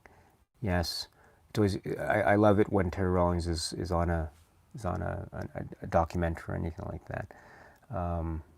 It's always great to hear him speak about that. But I agree about the editing. There's a certain sense of purpose about it. So you know, and I think most immediately about the editing, about what is not shown versus what is shown. And one of that, of course, one of the most directly obvious things about that, as you know, is the way that violence is shown and not shown. And in fact, the way that violence is not shown makes it more horrific in many ways. So I think the most obvious example is the way that the Bond hits Onatopp from behind in the car and knocks her out cold. You know that it's cut to a close-up of Pierce Brosnan's face, I think, because of certain issues of potential censorship, especially in the UK. And so we don't ever see the actual impact of his hand against the back of Onatopp's head. And so we just see the close-up of Pierce Brosnan and the flash of the hand. We also see similar instances where, for instance, where at the pre-credits, when Trevelyan 006 shoots some of the guards or some of the people there with the silencer, a person there, and we don't see it's not a guard, is it, or a technician or something, and then we don't see the impact. We just hear it, and I think that's very horrific, actually.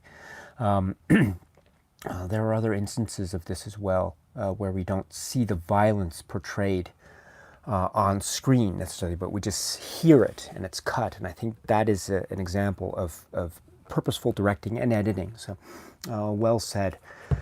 Let's see. And let's see here. Let's see.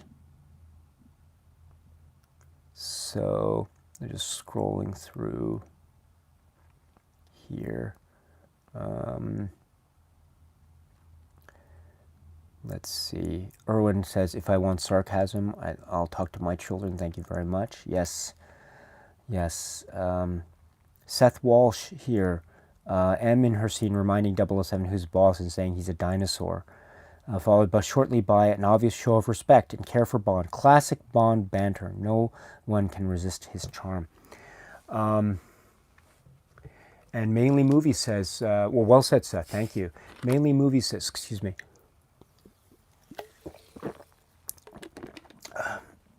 Sorry about that, excuse me. Mainly Movies says, very interesting to hear about the audience reaction to Judi Dench's M. Daisuke. She's my favorite incarnation of M, and I've always been curious about how people reacted to her at the time. Yes, it was very positive. It was a big surprise. I mean, even Zukovsky says in the film, right? I hear that M is a lady. That's what he says. So it was a, I mean, at the time it was a really kind of a big deal. I think because it just added that, it added a wholly new dynamic that we hadn't seen in the Bond films before, and I thought it was fantastic. Yeah. Let's see. Dennis A said, I love the idea of machismo used here. Thank you. Let's see, just scrolling down here. All right. Let's see. Damn Fool says, in many ways, I think the M office scene is the strongest moment in the film. I was also impressed by the layout. I thought it looked cool. It was like such a cool looking office, too. I thought that was really great. I'd love to have an office like M's office. Yeah. Let's see.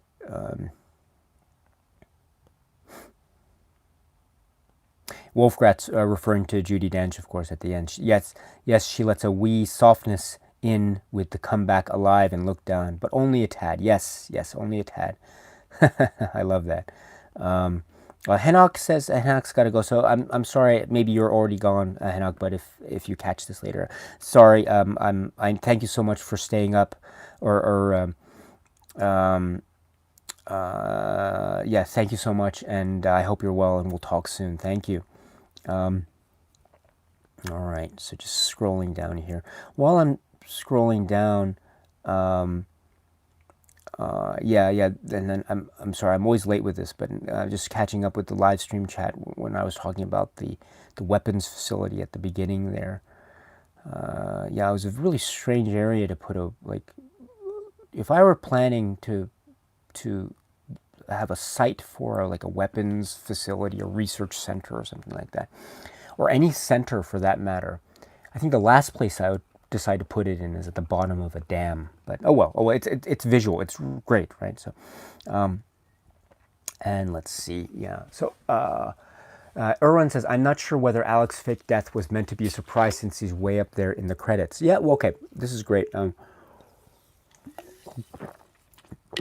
very sorry about this. Excuse me for my need for water. But so, Erwan, you bring up a great point about Alec Trevelyan, and this is, I think, one of the great things about this film. I think one of its strengths. I mentioned Pierce Brosnan, and you know the thing about Bond in a Bond film is that a Bond film is also.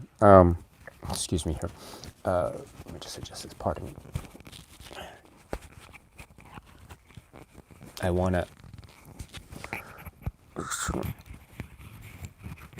to bring the microphone a little bit closer to my face and away from my stomach, because my stomach is beginning to growl, because I'm actually quite hungry. It's 6.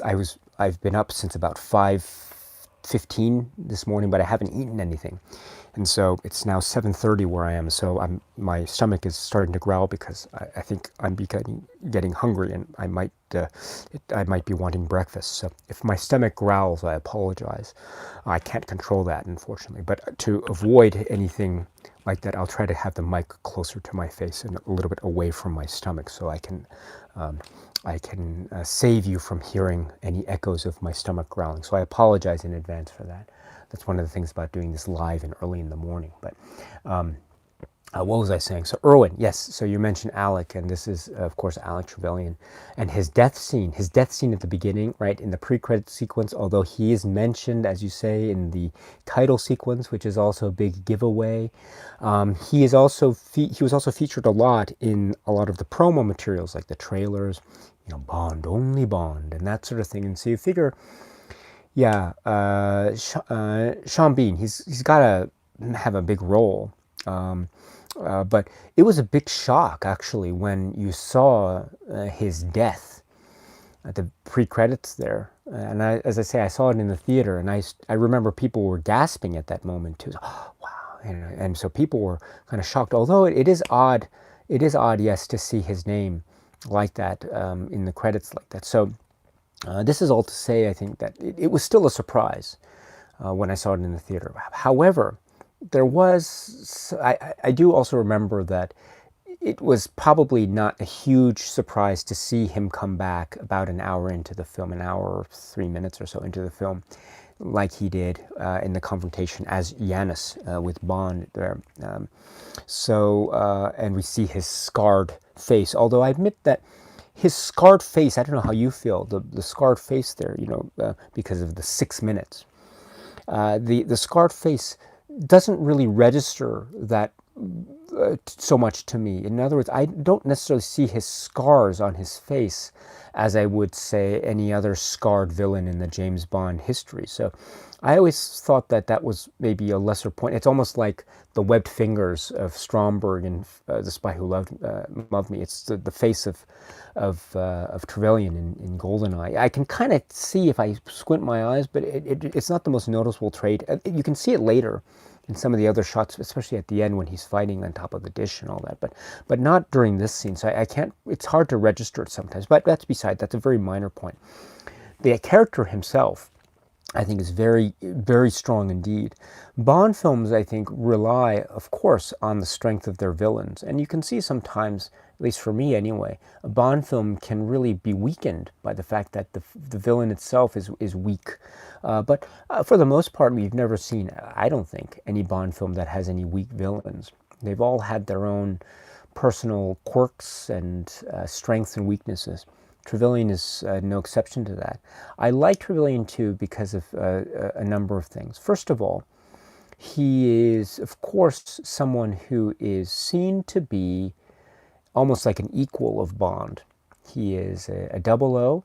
He is also a friend of Bond, for England, James, right? And so, and it's one of these things where it's a very Fleming-esque type of thing where you have, in essence, a mirror image of Bond, kind of, even down to very similar traits involving their parents and their upbringings and things of that nature, in a general sense, of course, in a general sense. So we have this equality factor between the hero and the villain, which I really admire. And then we have also the notion that this equality factor means that he's also very physically fit. He's strong. He is someone who holds his own. I think that fight between Bond and Trevelyan in that little inner sanctum of the dish up there, when they're in the room there and they're fighting and there's no music, but it's just clanging against steel walls and throwing things and chains and all this stuff. I was really brutal. It reminded me of some of the best fight scenes we'd seen in earlier Bond films, especially the Orient Express fight scene in From Russia with Love between Red Grant and Connery's Bond, because of the noises and the crashing against the walls and the window, and so that sense of rugged, brutal, no holds barred, fight to the death feeling was alive in that fight sequence. And I think that has a lot to do with how Trevelyan was able to hold his own against Bond really, really well. And that's, again, another indication of how they're kind of equals, which is a great strength. He's also someone who claims to say he understands Bond, and so he does that very well, and he tries to get under Bond's skin that way, and I think he does that fairly successfully, especially early on, especially at his reveal, and it leads to those quieter, almost contemplative moments of Bond, Bond at the beach before they do their final assault on the base in Cuba, and so what was I saying? I'm sorry, I just lost my train of thought. Oh, yeah, so Trevelyan is in the position to be able to catch Bond off guard, to get under his skin psychologically. And so he has that advantage. Also, he is an experienced double O, and so he even knows how to turn off the watch, the detonator. It's an Omega watch too, right? If I recall. So please correct me if I'm wrong about that. But you know, I press here, do I? And he presses it, and it disarms the explosive mechanism. So he does that, and you know, House Q, is he's still up to his old tricks, right? And so he still knows what Q does, which is actually an interesting thing. You'd think that the Secret Service would have a rule saying that every new invention has to be reinvented for fear of leaks and traitors. And so you'd think that you'd have an old invention that would have been scrapped in favor of a completely revolutionized watch bomb design. And that's for security reasons. But oh, well, this is a film. This is a film. So anyway, so there's that. And that's an interesting thing too about Q's lab. You know, I love Q, don't get me wrong, but you have this little thing that one of the villains knows Q's secret about the watch. And also, we'll get to it in The Spy Who Loved Me. I, for the life of me, will never understand why, I mean, I get it, this is Spy Who Loved Me. Why did they let top members of Soviet intelligence, and essentially, come into Q's lab as they did? I never understood that. But anyway. So there are some pretty potential gaps in security in the James Bond world of the British Secret Service. But anyway, Trevelyan. So so he knows some, to lack of a better phrase, insider information that really helps him. Trevelyan, that is. And he is, to go back to his fitness, he is very strong. In fact, if you notice, at the very end, the final fight, and they're not just on the dish, they're in the little, the bottom portion of the dish with the very small area. Well, even before that, you could tell that Bond is actually losing the fight physically. He's more out of breath. He seems to be a bit more injured. Trevelyan seems to be a little bit fresher. And so Trevelyan seems to be overcoming Bond and seems to have the upper hand on Bond. And I think that's where Trevelyan made his fatal flaw. He shouldn't have gone down the way he did on the ladder onto that final bit there, where it gives him and Bond, it puts them on the same advantage plane. Had he just stayed in that room and Bond had fallen, had he just stayed there, that would have been enough. And I think that could have been, you know, he could have maybe taken like a chain or something and just thrown it down at him or something like that. I don't know, but he was up to that point. He had the advantage, I would say. And then when Trevelyan went down on the ladder and did that ladder slide, which I think was so cool, that's so scary if you think about the height. That's really scary. But he does that ladder slide and boom, he does the final fight. When he does the final fight, he's still like, he has the advantage because he's throttling Bond. You could tell he's really into it. He just gets distracted for a moment with the helicopter there. That gives Bond the moment he needs to do the thing. Even when Trevelyan is overcome and he falls over and he's at that final thing with the boot, you could tell Trevelyan still had, in terms of strength level anyway, he still had the upper hand, so he could have won the fight. And it just was a matter of the helicopter and luck, but Bond taking advantage when he needed to, and that's all he needed. But that's what makes Bond Bond, right? So, but this is all to say that Trevelyan really held his own. And it was just a mixture of maybe bad luck or maybe just poor tactical choices made at the time, but maybe understandable. But this is still to say that he is a very formidable villain, a very, very formidable villain. And I liked him when I first saw the film, and I just grew to love him even more. And the background with the Lienz Cossacks, and the use of the GOLDENEYE, and the fact that he's willing to have Boris killed because the activation of the GOLDENEYE is the one priority for everyone concerned. Excuse me. And so I thought Trevelyan was a fantastic. Sean Bean's Trevelyan was a fantastic fantastic counter to Pierce Brosnan's James Bond.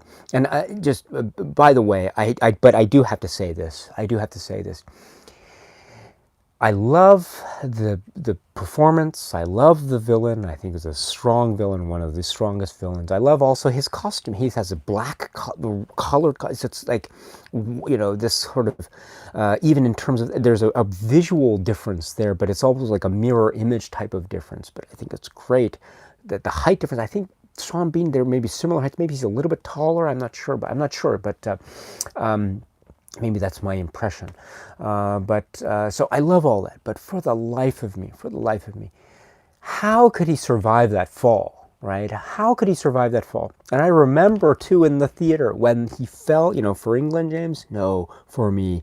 Right? He falls and it cuts to the thing which is like this like starfish shaped little doll that falls, and then it lands, and he lands, and that thing with his leg when he lands, ouch, that really hurts. I love how the camera I love how the director, whoever decided to have a camera. Let's do this. Let's show Sean Bean's body actually impact the ground with the leg mangled up, like, oh, this is, and then it cuts. Of course, the impact is somewhat muffled by the fact that it cuts immediately to Boris screaming and the GoldenEye satellite burning into the atmosphere. So I think that's that. And then it cuts to this. It cuts to Sean Bean's face. You see him turn his head, and he's got blood coming out of his mouth and his nose, maybe. But he turns his, and he's still alive. And I remember this in the theater, and I remember someone said, "Oh, you've got to be kidding me!" So I just.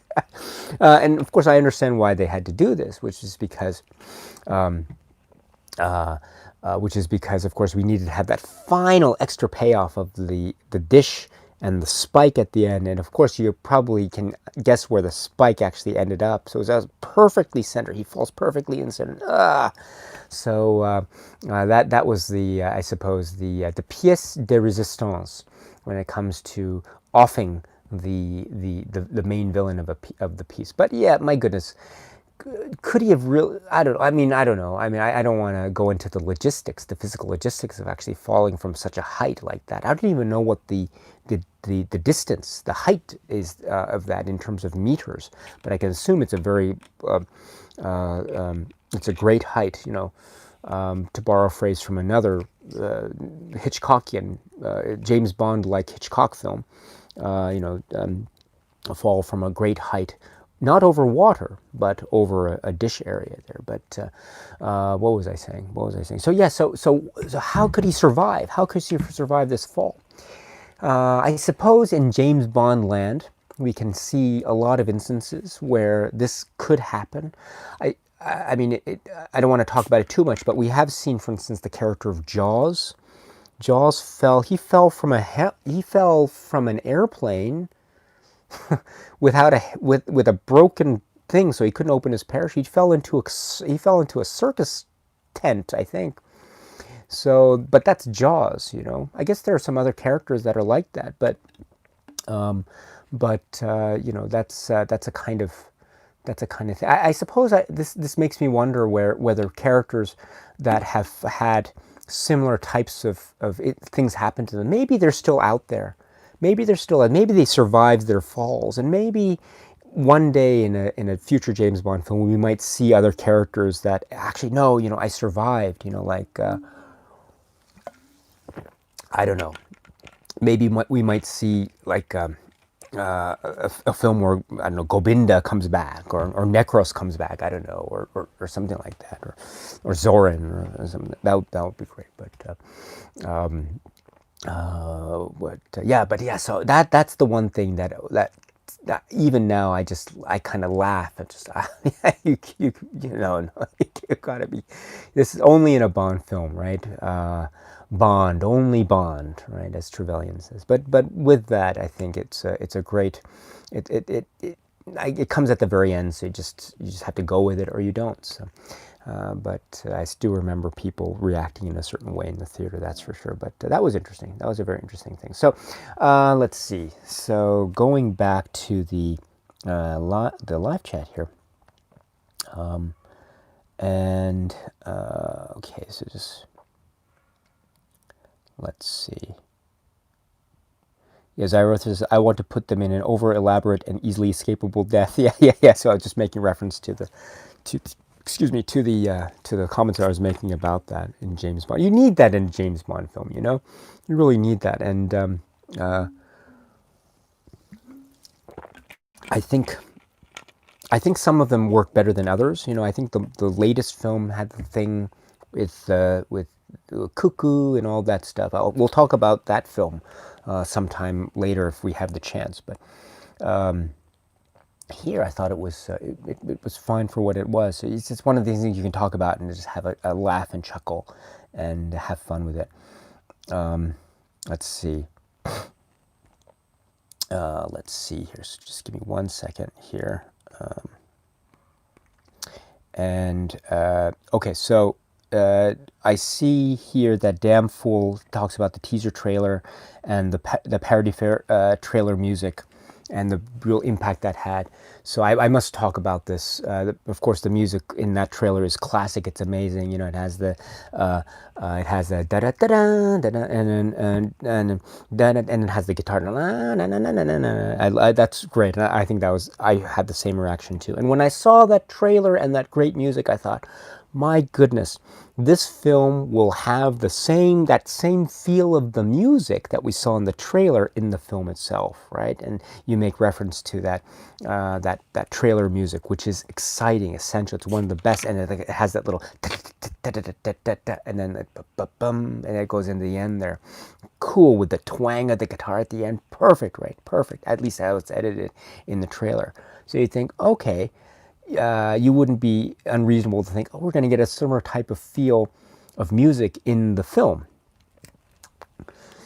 Okay, we have to talk about the music. Eric Serra. So, okay, what do you think of the music of the film, GoldenEye? So,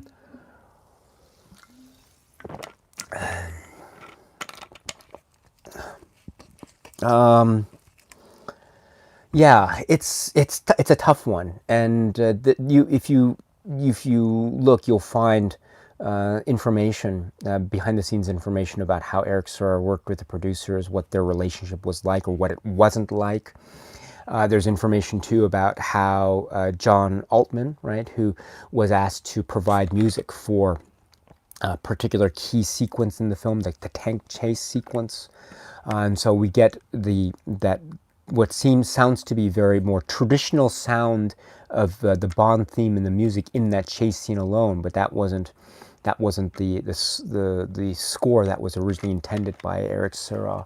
And in fact, you can actually hear what was originally intended on the soundtrack of GoldenEye. As far as I understand, you can't get the John Altman version of that tank chase music on on record or anything like that, which is a shame. But so yes, so this is all to say that the music is perhaps the most controversial part of this film. Now, we have to remember that throughout all of James Bond films, we've always had John Barry and not John Barry. So it's always been John Barry or something or someone that has been trying to emulate John Barry. And so whenever we've had a non-John Barry score, I think we've had scores that have been trying to be in keeping with the John Barry tradition while still putting its own spin. George Martin comes to mind with Live and Let Die immediately. I think there's a really nice atmospheric flavor to that film, that it makes it all its own, the music on the one hand, but still having a kind of John Barry-esque approach in terms of the use of the themes and reuse of themes, etc., and the employment of the theme of the song, the title song, to implement or to add to certain areas of the film there, and that sort of thing. So that's all well and good. We also see this too with like Free or As Only and License to Kill, and Spy Who Loved Me. And so there's always been a difference, sometimes differences in scoring and the musical tracks, but they've always been, I think, somewhat maybe organic, or they've had a sense of organization or structure. I find that the GoldenEye soundtrack, for the most part, seems to be very free-flowing, and it seems to be quite amorphous. And I'm not saying that in a negative way. I'm saying that that's how I feel about it. It seems to be amorphous in that it doesn't seem to be hooked on any one particular theme, but it seems instead to be based off of a style or motif within a particular frame of music that is carried through within that scene, and then that's pretty much it. There are some slow, mellifluous moments that I think are quite rich and romantic, which I enjoy very much. The casino music track and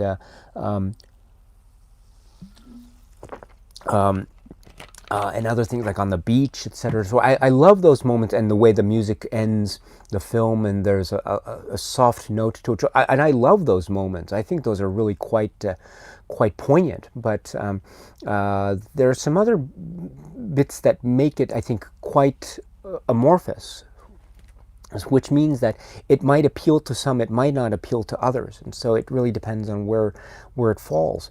I find, to be perfectly honest, I find that there is a point that I get used to it, and it becomes kind of it becomes part of the mood and the style, such that, and I don't know, maybe I'm in the minority here, but I actually find, I like the John Altman, that music that's used, the traditional Bond music that's used for the tank chase. I like that chase scene very much. I think it's really great, and I like that music as it stands.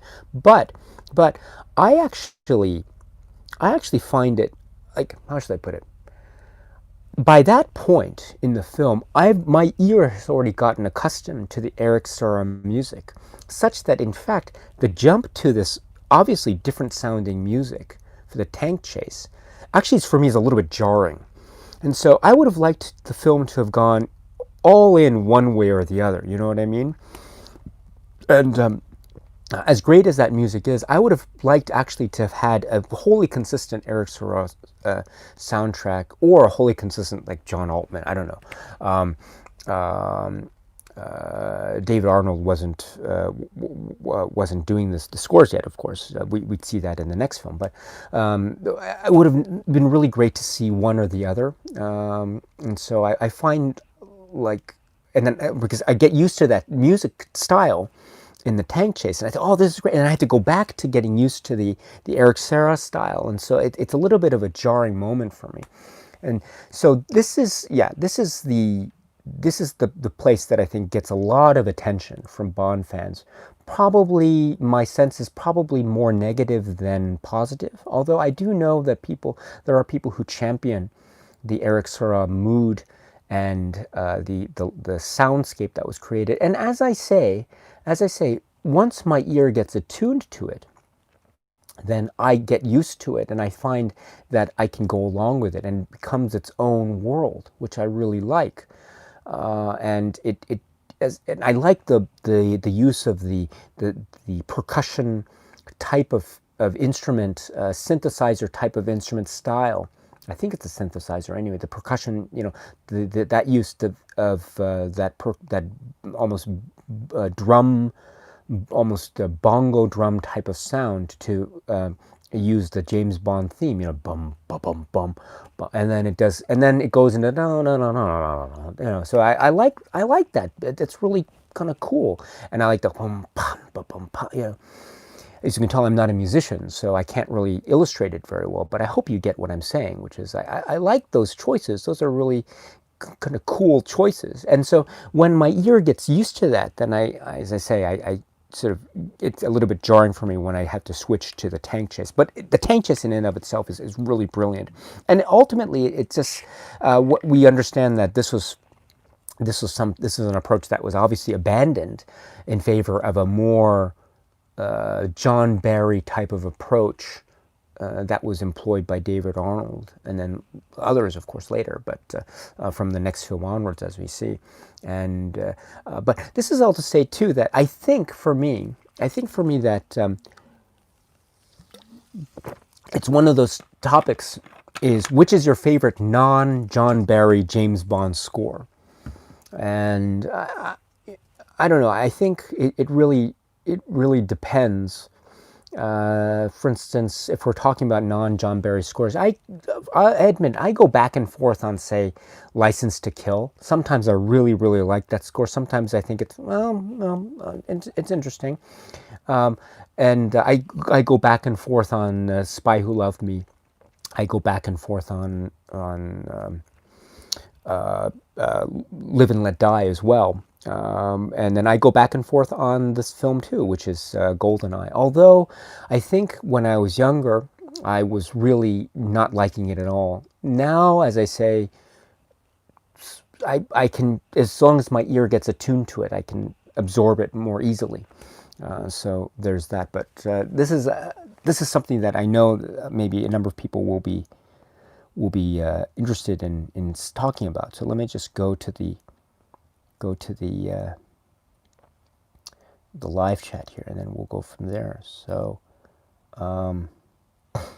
talking about villains, I'm at the point where Cooper Glover says the Bond villain usually has a plot to destroy the world, at least most of the time. Yes, and this plot is kind of not. It's not really destroying the world, but causing chaos in order to mask one's theft. And in fact, excuse me, this is also a throwback. You know, the use of the electromagnetic pulse. This is something that we actually saw referenced directly at the very start of the film A View to a Kill, if you recall, in terms of the significance of the microchip and the idea of the electromagnetic pulse can render anything with an electric circuit absolutely useless. And so this is something that was referred to at the very start of A View to a Kill. It was never fully followed through in that way in that film, but it's followed through quite magnificently here in this film.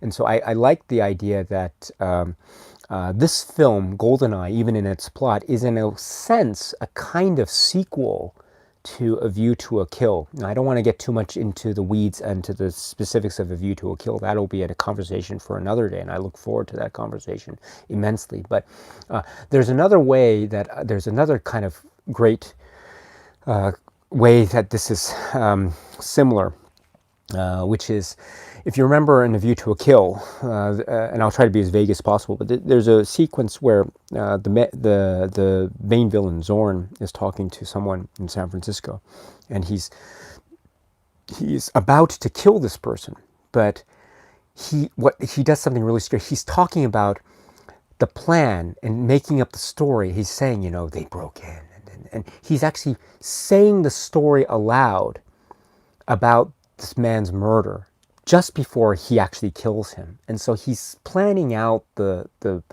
cover story just before, in words, just before he kills this person.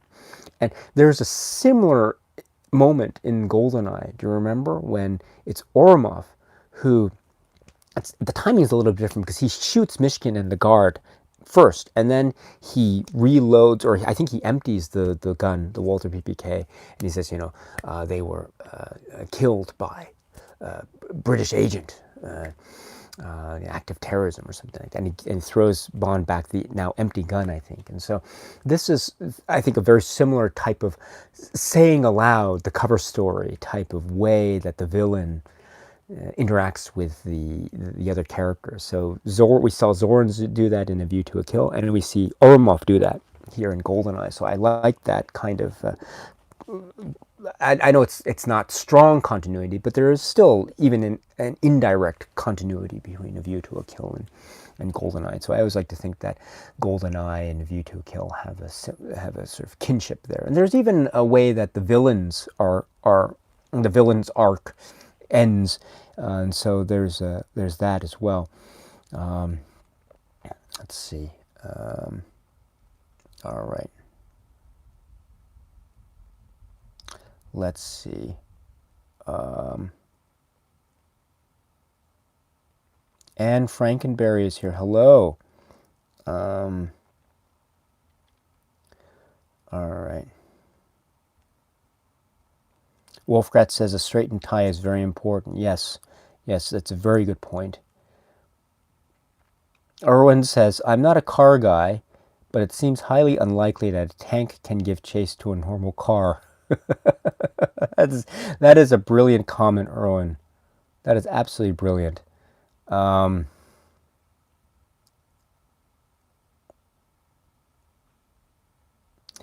Yeah, there's talk about the tie straightening. Yes, yes. Is this Pierce Brosnan era's answer to the John Glenn pigeon? Perhaps. Okay, let's see. Sorry, just going through the chat here. That's a great chat, by the way.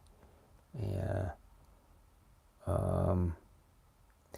Mainly Movie says, oh, okay, okay. Sorry about this. So Cooper Glover says, yeah, I know those Roger Moore, ooh, so, ooh. And then Mainly Movie says, come for the thoughtful film insight, stay for the dice gaze, grown impressions. LOL from Zyro. And then it's continued, damn fool says, yes, yes. Yes, Lazenby, thank you very much, Lazenby. Yes, yes, north of the Caspian, yeah, something like that. Post-dubbed, I love those very much, yes. Lazenby, let's see. And let's see, just scrolling down here. Erwin says, based on groans, Schwarzenegger should have been James Bond at some point. Oh, wait, True Lies. That's...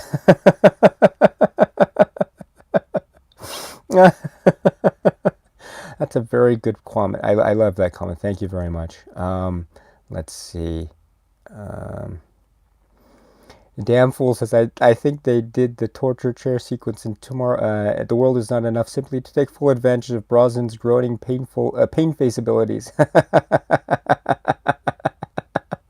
Yes, yes. Mike Adkins is here. Hello, Mike. It's nice. I hope you're still here. It's nice to see you.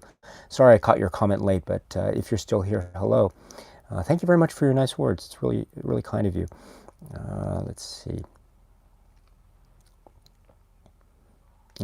Boris, and especially Damnful Boris and Natalia, get some nice background extra material in John Gardner's excellent novelization. Yes, yes, and you know, Natalia too. I didn't mention her that much, but I think she is a really great ally for Bond, and she has some really wonderful dialogue exchanges with Bond, and the whole exchange with the, oh, go ahead, shoot him, he means nothing to me. I love that, and it's for laughs, of course, but it's just the perfect thing. And she always says to him after they get out of a little jam, he says, "Oh, I'm fine, thank you very much for asking." And it's not overplayed, it's done just enough, but it's, you know, so she's still very likable, and she's how should I put it? She's very capable, and yet we see her also struggling, and we see her trying to work things out and think things through. And sometimes she'll get the answer, sometimes she doesn't. And I love that. I love how it's this really down-to-earth portrayal of someone who's very capable and very intelligent, but also very vulnerable and not always knowing how to work things out. And sometimes she needs Bond's help, and sometimes she can do it on her. I love that. I love the bit too, right? You know, they're trying to figure out the Spike password. And it's, what is it? You sit on it, but you never take it with you. And he's like, what's another word for your rear end or something? And she's trying to think.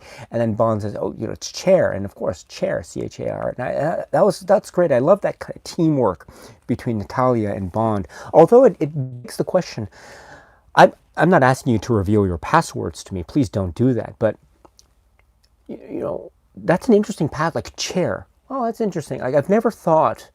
And I suppose I really shouldn't say this, but I've never thought of the word chair for a password. That's a really interesting password, chair. Like, I think chair would be very difficult for me to remember. And if you think of passwords need to have a certain ring of rememberability, then I don't know. Chair was, I think, is a very odd choice. I could never remember the word chair. But oh well, I think we're living in an age where we need more and more sophisticated passwords. And so probably if Boris were doing the spike password setting up right now, it wouldn't just be chair, it would be like chair 7560P27 or something like that, which would be even more difficult to get. So if that were the case now, and if that were the actual passcode that Natalia and Bond needed in order to be able to locate the position of the base, then we could probably ascertain that maybe we wouldn't have the final act of the film like we do, because they wouldn't have been able to trace them back to Cuba. So thank goodness for the time, which was maybe a very simple one-word passwords, even though they are random things like pieces of furniture, like chair, for instance. But anyway, great stuff. Anyway, what a great character too, another great one. A second level programmer. At least that's what her official title is, right? Level 2, right? But still, she holds her own incredibly well. So great. You're like boys with toys, right? That's what she says, and I actually think that's a great line. I think that's a really great line, but. And it's done just enough too. I do want to emphasize this. It could have been a situation where the filmmakers could have really overplayed the trying to get one over on Bond. But I think the way that was handled here, I think it was done just enough. It was done just enough to show Bond and his abilities, but also show him not necessarily knowing all what's going on. For instance, this is a Bond that knows, I would say, probably little, if anything, to do with the ins and outs of computers and computer hacking. And that's all Natalia and Boris's job, in fact. And so I love the bit where she has to figure out the location using the spike scent. And then in the meantime, she says, get us out of this train. And Bond's like, okay. And so I like that too. And it's a little bit of a difficult thing and I understand too, the computer stuff that's here, it's very theatrical, it's very cinematic, so I'm probably not how cyberspace hacking works these days. Again, I'm not sure, I'm not a hacker, but but it's all cinematic, but it's very easy to follow, I think. But even so, it's still hard to show that stuff on film. It's hard to make it cinematic and very exciting. And so and you see this too, I think, in the Daniel Craig era of Bonds. You see him on his, what is it? It would be his Sony laptop, right? But it would be, you see him working out things, and you see the computer stuff. And I actually admit that the computer stuff that we see in the Daniel Craig films, I actually find it's really hard to follow. I'm not quite sure what's going on. They move the icons around so much, and they have touch screens that I think it's really difficult to follow. I like the easy to follow aspect of this computer stuff that we see here, and we see the way that the lines move. And the lines are just as fast as the modem, I suppose. But still, it has a quaint charm to it. But still, it's easy to follow, and it's just enough information. And I think also we get the sense of Bond being out of his element, which is another thing that I was referring to at the beginning, which is this is a Bond that is in a new, different, fresh geopolitical landscape that is also to do with computers and tech. And IT. And so, and as I say, this was maybe, if it was on purpose or if not, whatever the case may be, in those terms, I think this film is incredibly prescient. So, and I think the characters like Boris and Natalia were there, and they are the key people. I mean, they are the key personnel in tech companies today, I would say. So, good stuff. Anyway. Now going to the live chat, and we will be slowly winding down here. So thank you very much for all of you who've been here thus far. I've really enjoyed this. Okay, so let's see here. I don't want to skip anyone here. If I've skipped your name, I apologize. Just doing my best to keep up. Chronologic is here. Hello. I'm invincible. Yes, indeed, indeed. And you say in my top 3 Bond movies of all time. That's a good place to have it. I wonder what the other 2 are. Chronologic. I hope you're well. Seth Wall says Boris goes the way of Walt Disney. Cody T says the scene where he's going through the lab and talking to Q was probably my favorite part of the movie. Yes, that's a great part because I love Desmond Llewellyn. He's an icon in the universe, and he's got I love and I love little things like you can see how Desmond Llewellyn, he's talking to Bond, but you can tell his eye line is off, and you can tell that he's looking at cue cards off screen. I love that stuff. I think that's so charming and lovable, and so great. And he and the way he does he's so precise with the. Oh, sorry, but I should have done that. Yeah, to disarm the bomb too. But and I like to. Yeah, we see pens. I like to. These are hallmarks. It's not. I know it's a little bit different, but we did see a pen with a similar kind of mechanism in Never Say Never Again, but it was nice to see the pen here employed in this way in GoldenEye. So, yeah, the Desmond Llewellyn scene is great. And that looked, what kind of sandwich was that too? That looked like that was a huge sandwich. Looked really great too. I wonder what kind of sandwich. Does anyone know what kind of sandwich that was? That sub? If anyone knows, let me know. That'll be great. And let's see. Okay. Yes, there's reference made to the wheelchair that we first see Desmond Llewellyn in, and how it's actually something else entirely. But let's see here. Okay.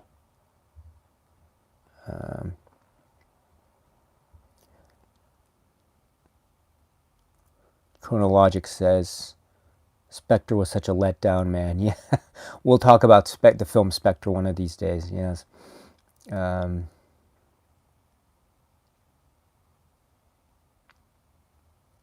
Just scrolling down here, sorry. Just making sure I have all the comments. Yeah, and then Chronologic, yeah, this film's tech is now real. Yes, yes. So, very prescient, yes. And you said, right, very prescient. Thank you. My words exactly. Yes, thank you. Yeah, damn fool. Not exactly not exactly our finest hour. Yeah. There's some great dialogue lines too.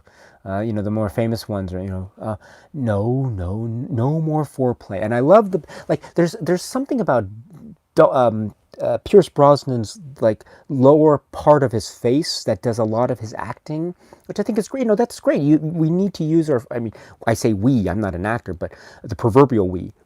Actors need to use their face in every part of their body, including Anthony Hopkins uses his hair hanging down like that in Howard's End. William Holden too uses his hair. It's hair acting by William Holden and Anthony Hopkins in Howard's End or The Omen 2, Damien Omen 2. William Holden had some great hair acting in Damien Omen 2. The reason why I bring this up is that face acting is very important, and we mentioned the chin, the mouth of Brosnan in this and other films. The other thing too is, I guess it's a joint performance, but Onatopp, and she bites the lower lip of Pierce Brosnan, and he's got that, and he extends it, and you can see, excuse me, pardon me here, but he does the thing he stretches it out like that, and so more lower half of one's face acting, and excuse me, there we go. So that's very important. So I like that acting style, but I can't do a good Pierce Brosnan very well. I guess I can do this. Oh, who's strangling the cat? I can't do a good Brosnan impression, unfortunately. He's pretty difficult, but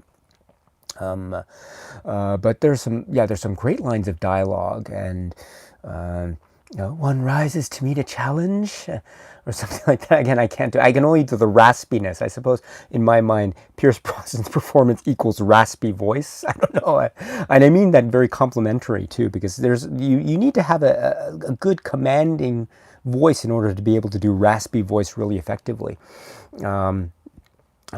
So there's that, and you know, I started this at the outset, but let me say, he runs really well. You know, he's got that thing where he does the thing with his fists, and he runs like, I can't do it very well, but people have good runs. Daniel Craig, I think, has a really good run, but Daniel Craig has he runs through walls. You know what I mean? Pierce Brosnan has a thing where he's really using his arms. And you get this when he's chasing you know, he's doing the thing, and he's trying to get the whatever it is, the plane and stuff, and there's all that, and I love this, and when he's, for instance, in the pre-credits, another thing that Pierce Brosnan does is he does the head shake, and the head, like, he does the thing when he's trying to, you know, do this, you know, and we see a lot of the head shake in The World Is Not Enough too. There's a little bit of a very famous head shake that he does, and also another character in that film, this Renard, does as well. But he does the head. But I like the head shake in order to show coolness under pressure, and that's what he has to do when he has to get that plane up. You know what I mean? We actually see another, if you know The Living Daylights, we see another head shake moment from Bond. That's from Timothy Dalton, and that's also with a plane too. With the Hercules, I think. And we see him trying to get the plane off the ground, and you see a moment, I think, from the side, and Timothy Dalton's head shake, that's a really impressive head shake, but it's a different type of head shake than Pierce Brosnan, I would suggest. Pierce Brosnan has it's a head shake that's trying to be still, even though it's shaking. Whereas Timothy Dalton's head shake in The Living Daylights, that's really just, you know, that's really shaking. And so there's a lot to be said about these little, even minute moments of physicality in acting that go a long way. And so I like this, the head shake, the non-head shake of Pierce Brosnan. I think it's really effective in that airplane sequence. And by the way, that airplane sequence, that is just, I remember people were just laughing out loud, applauding when you got that shot from inside the plane and Pierce just grabbing on, climbing into the inside and going into the cockpit. That was amazing stuff. And as I say, people were cheering, and then it went into the dun dun dun dun, and then people were just, oh, it was amazing. And actually, I have to wind down soon, but before I go to the final, the remainder of comments, the music too. I spoke about the Eric Serra music. I didn't mention, of course, the theme song, GOLDENEYE, and this is Bono and the Edge and Tina Turner, of course. And this is, this is another one where it grew on me. It kind of grew on me. I first heard it and I thought, oh, okay, that's nice. It has a neat little like quiet moment, and then it goes into the loud da da, you know. And I thought it was good, but I must admit it took time for me to really get into it, and so now I like it very much, and I like it too because the range of Tina Turner's voice is, if you think about it and listen, it's incredible, absolutely incredible. She goes from a low register to a really high register, and then like there's a point when she says, you know, the golden.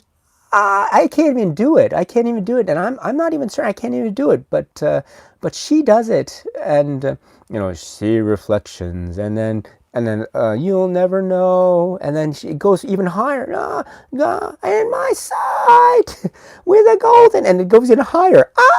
So it just, the range is immense, absolutely immense. So hats off, and again, I'm not a musician or a musicologist, but I think that's quite impressive in terms of range, vocal range. I certainly can't achieve that, as you can tell from my poor singing skills. But so that's one that really grew on me, and I think that's one of my favorites. Is it my favorite Bond song? Not sure. Is it my favorite Pierce Brosnan James Bond song? I'm not sure. I'll be perfectly honest. I'm actually quite partial to. I know it's not that popular, but I'm quite partial to Tomorrow Never Dies, actually. But World Is Not Enough. Was that Garbage? The name of the group, right? Garbage, right? So Madonna's that'll be a discussion for another day. But Tina Turner's song, I think, was really quite. It achieved a lot, and I like that whole, dun dun dun dun. I like that little thing. It has a nice ring to it. So, yeah. Yes, sorry about that. If I'd forgotten to mention that, I would have been. That would have been really bad. So, okay. So now going back to the live chat here, which is great, and then I will slowly wind down because it's now almost 8:30, and I have to take my dog for a walk soon. So let's see here. So Ben Reviews is here. Hello. It's nice to see you. And let's see. Mike Silver says, I saw it 3 times in a second run theater and the sound mix was fantastic. The Laserdisc release has always been a favorite in my collection. Well done. Let's see.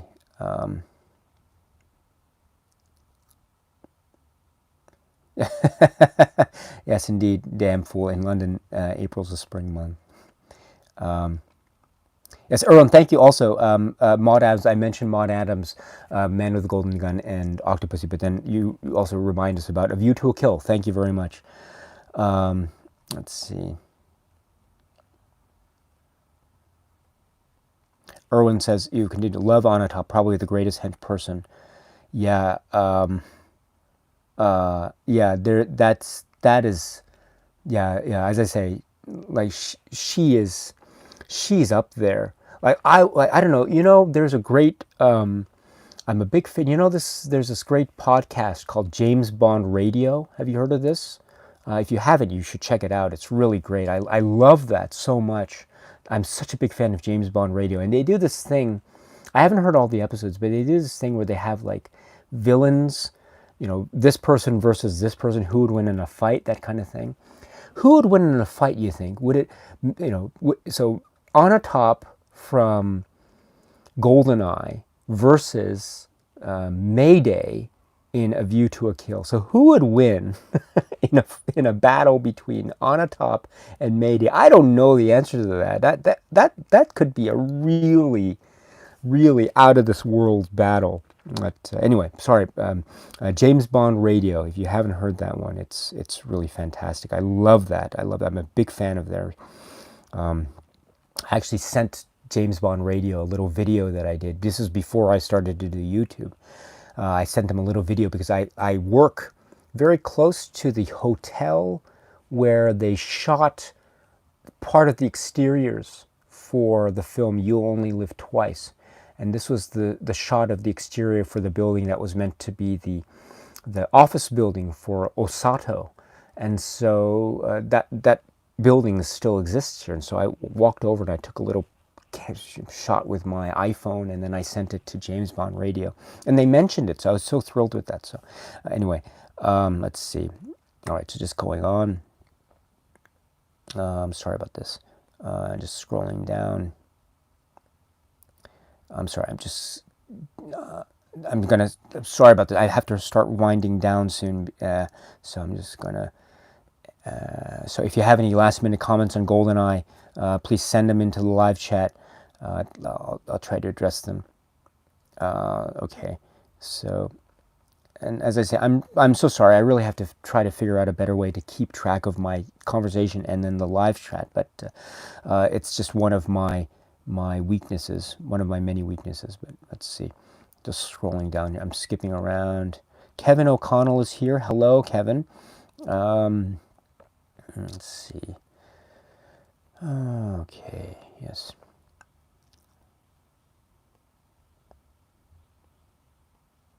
Let's see. Oh, Kevin O'Connell, thank you. So you said earlier, some people don't like the soundtrack in this movie. I love it. Thank you. Eric Serra carries his style from Leon the Professional. Yes, the first track overture played during the open scene is incredible. Thank you so much, Kevin. And, I mentioned my maybe what might seem to be somewhat misgivings of the score.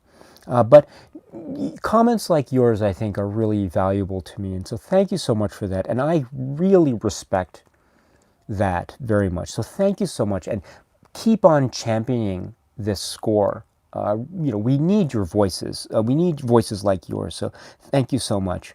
Again, I have to be as honest as possible with my own personal assessment, how it affects me.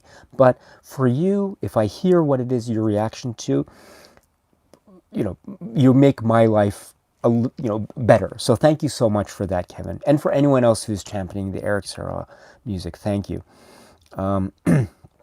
Let's see. People like Wolfgratz and Damn Fools say things, they say like it's part of the character of the film. And I agree. I absolutely agree. Dinobot Kira says favorite villain headquarters in a Bond film. This is the question. Yeah, I don't know. Maybe we can try to do something like this. Maybe what I'll do. Maybe after this I'll try to do a little. I've been doing these bonus videos lately, and what they are, they're just talks about that I've tried to make videos, and I haven't been necessarily being able to follow through in actual proper video. So but maybe I'll just do something like that, like a very casual type of conversation after this. I'll talk about some aspects of Bond films. Who's strangling the cat? Erwin says. So yeah, Mini Driver is here. So that's a big surprise too, hey? So and of course that leads to the Zukovsky scene, of course, and the whole issue of the knee, and the relationship that he has with Bond vis-a-vis his knee. And so we'll see, of course, a really great way that character arcs are fulfilled over the course of multiple films. And I think one of the great character arcs in any of the Bond films is the Zukovsky-Bond relationship. We see its establishment here, and we'll see it actually in a later Pierce Brosnan film. So, and just remember this little detail about the knee, because that's a really important thing that we might see again played out in an interesting way later. Kyle Strang is here. So I can't think of a better cast of characters in a Bond movie than in GoldenEye. Everyone was iconic. Maybe that's due in part to the N64 game, since you could play as all of them. That's a very good point. But each of them was also distinct and interesting visually and in their behavior. Kyle, this is an incredible point. Thank you very much for bringing it up. Yes, each has his or her own distinct style, presence, atmosphere, what he or she gives to the narrative, their strengths, their weaknesses, respectively. Excellent point, my friend. Excellent. Let's see. Let's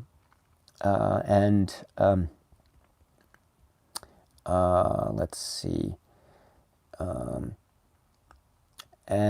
Wolfgratz says Sean Bean's death was a shock. Yes, and it was meant to.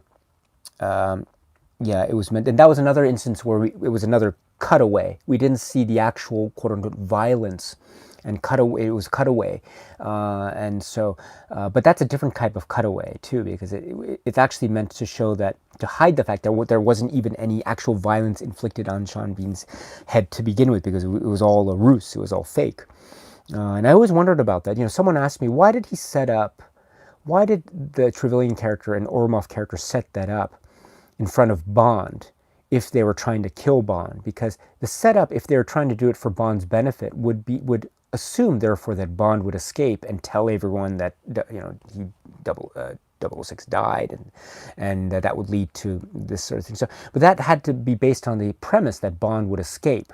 But they don't want Bond to escape, do they? Or do they? I'm not sure. My answer to that was always, I'm not sure, but I think it was because they wanted to show not just Bond, but also the rest of the men that he was dead, and to give them the cover story that he was dead. And so, because I don't think that the Russian, or this would be the Soviet military forces, would necessarily be in league with the plans of Yanis and the Yanis crime syndicate afterwards. And so I think this is all a ruse to let everyone know, not just Bond, but everyone know that 006 was deceased. And so it was that's another callback to say you only live twice. It's a you only live twice type of thing. And so Yeah, it does. Yeah. So, but anyway. So back to the live chat. Excuse me. Um, let's see.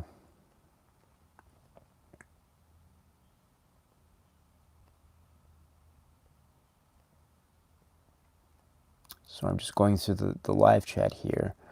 Um, Great chat, by the way. This is fantastic. You guys are, everyone here is just.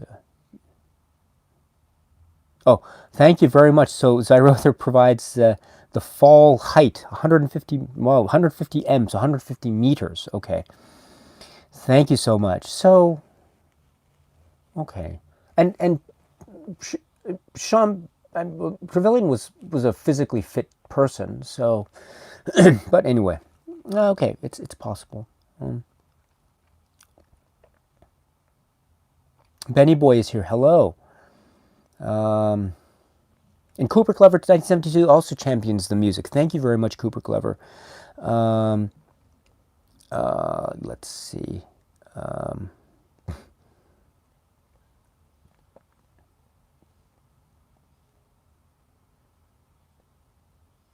oh, Damn Fool says, so the Altman tank music is on as a CD somewhere. Okay.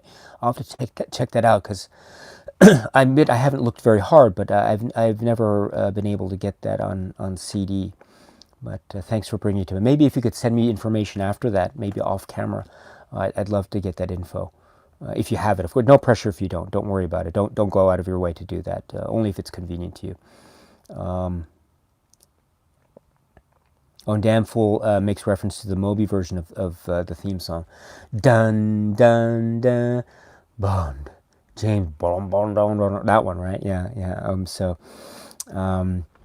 If we're talking about Tomorrow Never Dies, though, I still say that I absolutely adore the song Surrender, K.D. Lang's Surrender. I adore that song. I think that's such a shame that wasn't used. And I mean, I love the theme song that was used, but it would have been so cool if it was used as the opening. But I mean, we get a little bit at the end, of course, you know. But yeah, yeah.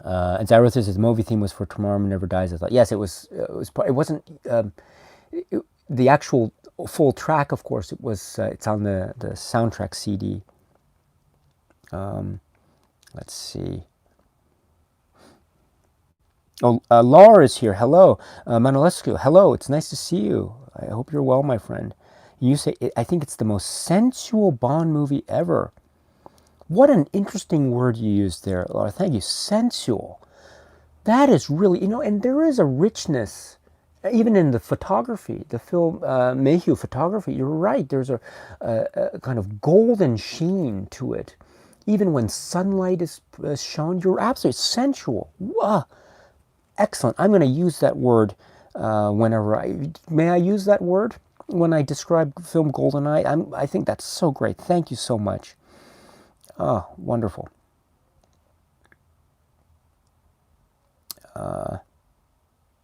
North of cubic light. So I'm at the point where we're talking about sounds and groans, and I was going off of Damn Fool's mentioning of Lazenby's and I said north of the Caspian, and now Cooper Glover said in the chat that north of Caspian line in On Her Majesty's kind of stood out. Yes, it did. It certainly did. That and a number of other lines. That's for sure. Yeah.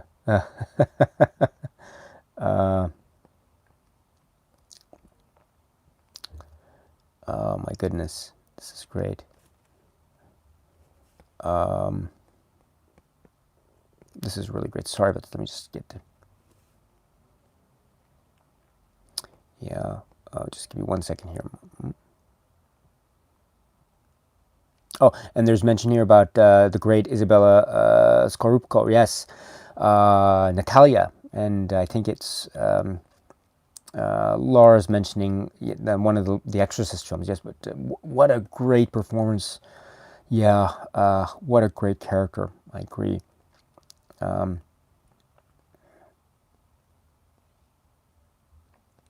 Yeah. I'm at the chat. I'm pointing the chat where you're talking about the password chair. Everyone says Daniel Craig's password in Casino Royale is probably even worse.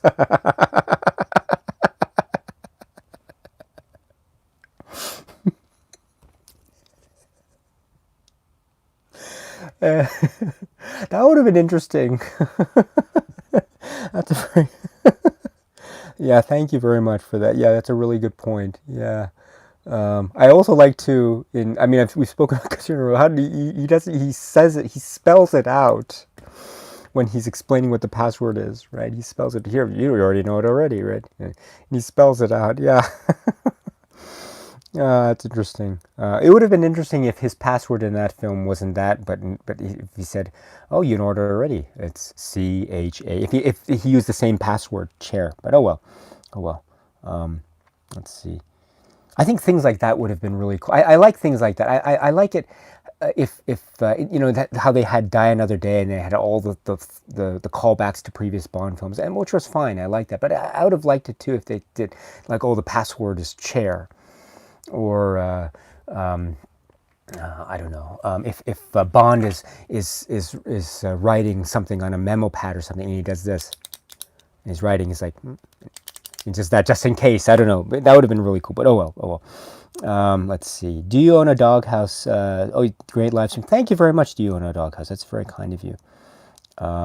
Laura says, would love to see a review of Decalogue. Wow, wow. That's a tall order, but it's a work that I admire very much, very much. So maybe one of these days. Let's see. I was asking about the sandwich, and Erwin says in the Q sandwich, and Erwin says looks like a BLT maybe. Looks like a foot-long sub according to Wolfgratz. Alan Story is here. Hello. Fellow Cult of Cinema watcher. Thank you. Yes. Love your glasses. Thank you very much. Thank you.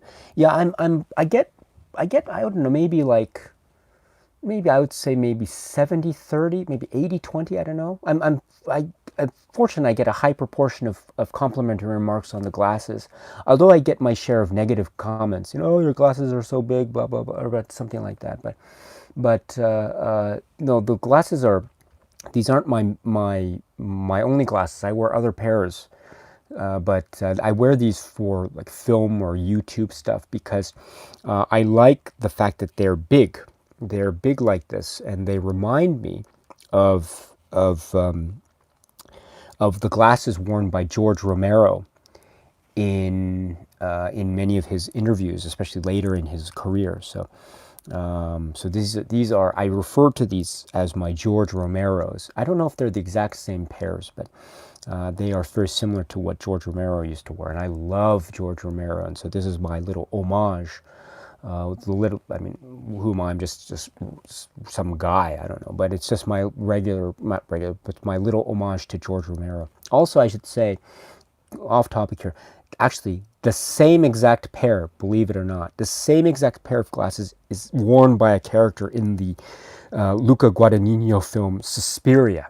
So have you caught those? If you watch the film Suspiria, you'll find it's the exact same pair. I've looked at it. Yeah, it's the exact same pair. So I got such a big kick out of it when I saw that on screen. Oh, that's the exact same. Oh, this is my same glasses. But anyway, so that's Luca Guadagnino Suspiria. So just in case you're interested.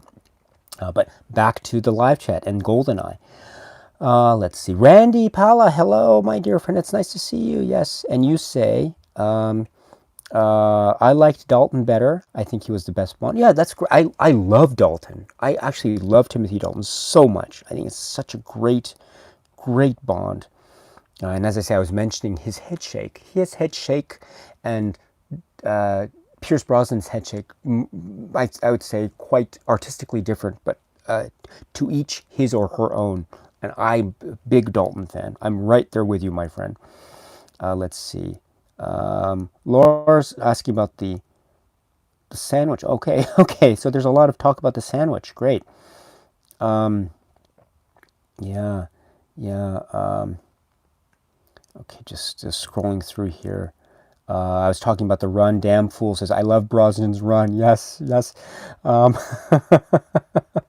I love the run. There's something about the way he uses his arms. You know, there's a thing about running and running dynamics, about how you have to use the arm sway in an effective way increase your running speed.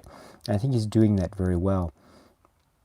And Damfool says it's great. Dalton even grits his teeth, whereas Brosnan's focus is all in his eyes. That's interesting. Although there's a moment in Living Daylights, if you recall, where Brosnan's eyes is doing all the acting. When the camera turns, when they're at in Austria, in Vienna, and a big moment happens, and he sees a balloon, right? And in the Living Daylights, and my goodness, if balloons were alive, you have to feel sorry for that balloon, smeared Smionum, and Dalton's just, that balloon, I hate that balloon.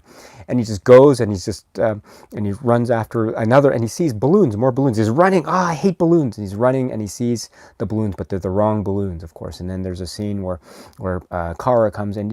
And Kara, I love her innocent insensitivity in this moment after this shocking moment has occurred with Bond. And all she can think about is, did you hear from Georgi? And then Bond is like shocked, Dalton's Bond is shocked. Did I hear from Georgi? And the camera turns and you get that wonderful close-up. Yes, I got the message, and it's all in his eyes, Dalton's eyes. It's so great. So Dalton has some great eye acting moments as well. But I understand your point, Damfool, about Brosnan's focus is on the eyes, and in fact, the camera does. In fact, I think the first major shot that we see, it's the Dr. No Connery cufflink thing. Shot, but it's not the cufflinks, it's the eyes of Brosnan, if I'm not mistaken. So that's the way that they introduce the Brosnan Bond here, the eyes. So you're absolutely right, my friend Spencer. You're absolutely right. Let's see. Just scrolling through. Cody T says, Daisuke singing gives me life. Thank you very much. I admit that my singing is very poor. Although before this whole world health crisis hit the world, including Japan, I love to go to karaoke here. And one of the songs, it's not a. Would I sing any James Bond songs? Would I sing any James Bond songs? They were very hard to sing, actually. Would I sing? What would I sing? Maybe not always. Maybe I would sing "Live and Let Die."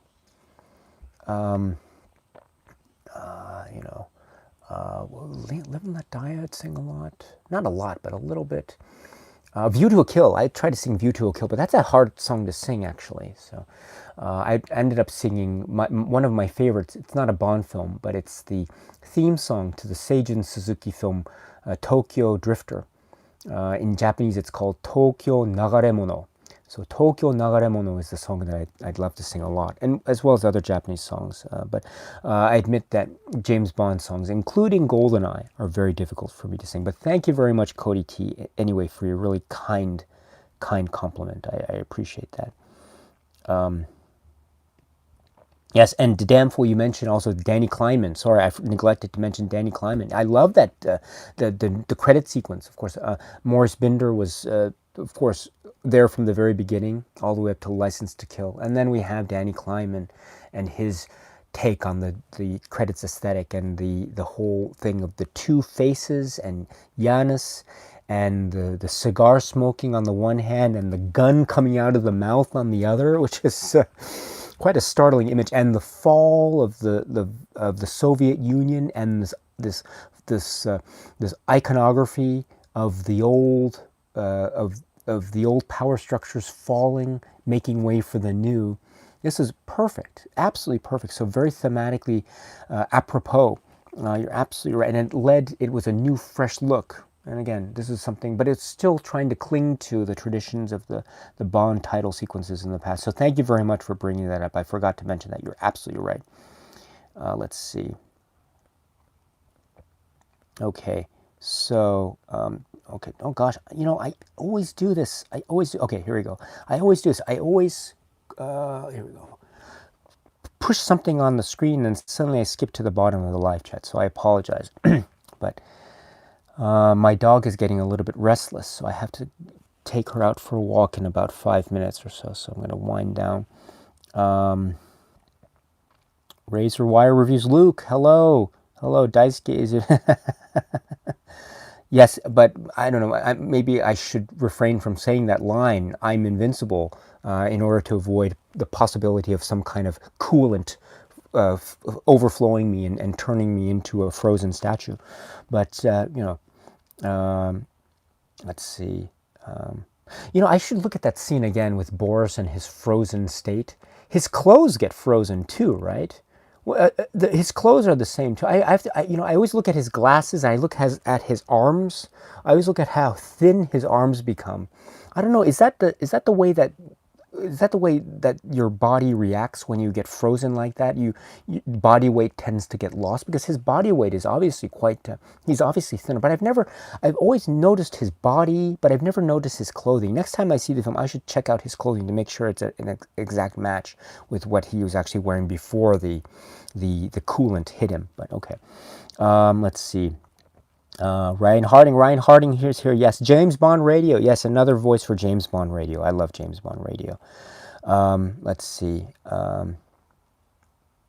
And yeah, Damn Fool is reacting to the Osato HQ building. Thank you very much. Yes, yes. I like that too. That's where one of my favorite scenes is where Bond is just nonchalantly walking with his briefcase. Thank goodness for Aki, right? Get down quick, So I love that. So yeah, JBR. I love JBR. Yes, one of my favorites. Gosh, let's see. Seth Walsh, thank you very much. Johnny Firecloud, hello, hello. Let's see. It's nice to asking about the MGM Blu-ray release of GoldenEye. You're not a fan because of the excessive DNR. Let's see. Kevin Kelly, greetings from Colorado. Hello. Just the Discs. Hello. Just the Discs. Oh, my dear friend Brian. It's nice to see you. I hope you're still here. And Just the Discs has a great podcast and a great channel, a YouTube channel. Fantastic. Ryan Harding says, would love to have seen Laurence Olivier as a Bond villain. Ooh, that would be very interesting. Laurence Olivier. Wow. Laurence Olivier as Goldfinger. How about that? Although I do like, yeah, gosh. Well, no, that would be offensive to Gert. So let me take that back. Laurence Olivier. Laurence Olivier might have made a great Blofeld. I don't know, but although I do think Blofeld requires. Could Laurence Olivier do the physicality? He could, because I think Blofeld requires a certain bit of physicality, in which I think is captured immaculately by by Telly Savalas, of course. But let's see.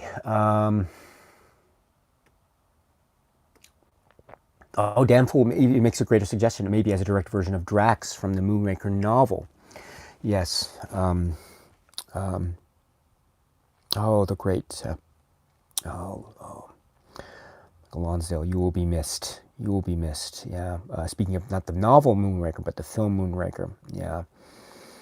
Talk about great dialogue. I cannot wait to talk about Moonraker. I love that film so much.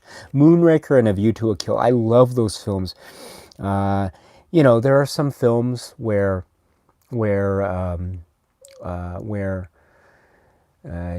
you really like them, but maybe there's a popular opinion against you. So sometimes it's nicer just to be. Maybe there are other better hills to die on, so to speak. But Moonraker and A View to a Kill, those are hills that I would gladly die on and defend to my dying breath, because I think those films are just splendid. They're so splendid, and one of these days, very soon, we'll talk about Moonraker and A View to a Kill. I mentioned Mayday. I'm sorry, I have to stop myself. If I don't stop myself, I'm just going to keep going on and on and on about A View to a Kill. So I love that film so much. But Christopher Walken too. And speaking of Christopher Walken, I just finished making a video for the Criterion release of The Comfort of Strangers, the Paul Schrader film, which has Christopher Walken in one of his best roles. If you haven't seen The Comfort of Strangers, you should check that out. I'll have the video up very soon, by the way.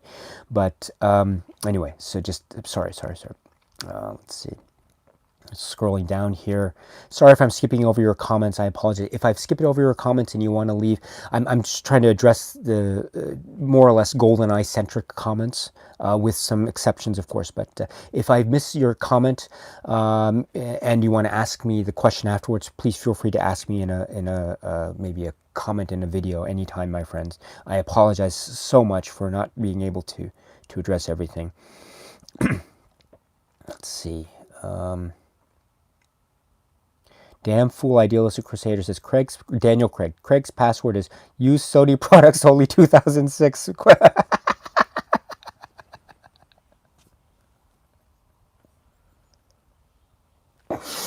Yeah.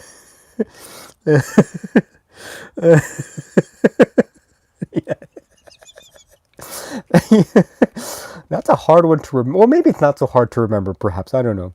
Or maybe it would be, I don't know. What would be some of the passwords in the later films, like drink Heineken? I don't know. But anyway, that's great. That's great stuff. Yeah. Anyway, let's see. Cooper Clever 1972 says, I met George Romero. He signed my Dawn of the Dead box set. He was a really nice guy. This is a GoldenEye podcast, not podcast, GoldenEye live stream. I'm so sorry about this, but just one word. Cooper Glover, 1972. You made my day. I can't begin. My mind can't process that. That's just the coolest thing I've ever heard. That's so great. That's so cool. Oh my goodness. Oh my goodness. Oh, I never could go to a convention and meet George Romero. I could never go to the Monroeville Mall. One of these days, before it's a bucket item list, I want to go to the Monroeville Mall. I hope is it still there? I hope it's still there. But oh my goodness. Oh wow. What Dawn of the Dead box set is that, by the way? Cooper Clever 1972. If you're still here, is that the older? Is that the older? What was it? The Anchor Bay DVD set, the 4-disc set, with 3 versions of the film plus the bonus disc and the comic book. If so, that's my set. I love that set. I will never get rid of that set. That's the one of the classic DVD sets. I love that. But anyway, GoldenEye. Sorry, GoldenEye. Let's see. Let's see. Okay, so just scrolling down here. Okay. Yes. Just the Discs has a great channel. Damn Fool Idealistic Crusader, thank you. You have a great channel as well. We have to talk again, Spencer. I'm sorry about my schedule. Has been a little bit. Spencer and I, a Damn Fool Idealistic Crusader. I don't know if you know. Spencer and I had a couple of conversations, interviews. You were my first interviewee, if I'm not mistaken, right? So thank you very much for that. And they were like mammoth. Like marathon, we're speaking of Laurence Olivier. Laurence Olivier was mentioned. He was in Marathon Man. Marathons. Those marathon sessions with you, Spencer, were great. And they aren't over because I didn't ask you about villains. I didn't ask you about, other characters, songs I wanted to ask you about. So we have to continue that conversation. Conversations, but check out Damn Fool Idealistic Crusader as well, the great YouTube channel. Subscribe where you can, and Razor Wire Reviews is here too. Another great friend and great YouTube channel. I love it, absolutely love it. Let's see.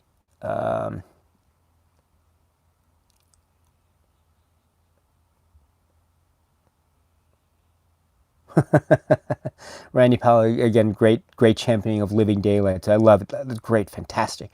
Johnny Firecloud, thank you very much for mentioning Tokyo Nagaremono. La la la la la. Thank you very much. I appreciate that. Yeah. And the bye Razor, bye Luke's. I hope you're well. And Zyra says, Monroeville Mall is still there. Yes. Oh, great. But the ice rink was removed a long time ago. Oh, that's okay. Is the fountain still there? Right? Did they have the fountain with the zombie? Right? Whereas the the sort of the overweight zombie with the bathing suit, right? That was that, and the fountain, that was iconic. But and oh yes, so Cooper Glover 1972 about the George Romero meeting. You said it's the Black Anchor Bay one. Yes, yes, yes. I have that one too. I have that. It's right there on the shelf. I have that one too. The disc, the disc holding mechanism is so overused that the discs have become slightly loose in that, and so but I think that's one of the greatest.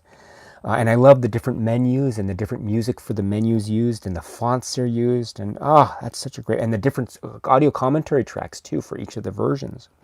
I love the cast one for it was the European cut. Right, that's the European cut disc has the commentary track with the cast members. And I just love their ebullient, bright, funny nature. And they're talking. For some reason, there's a scene in Dawn of the Dead where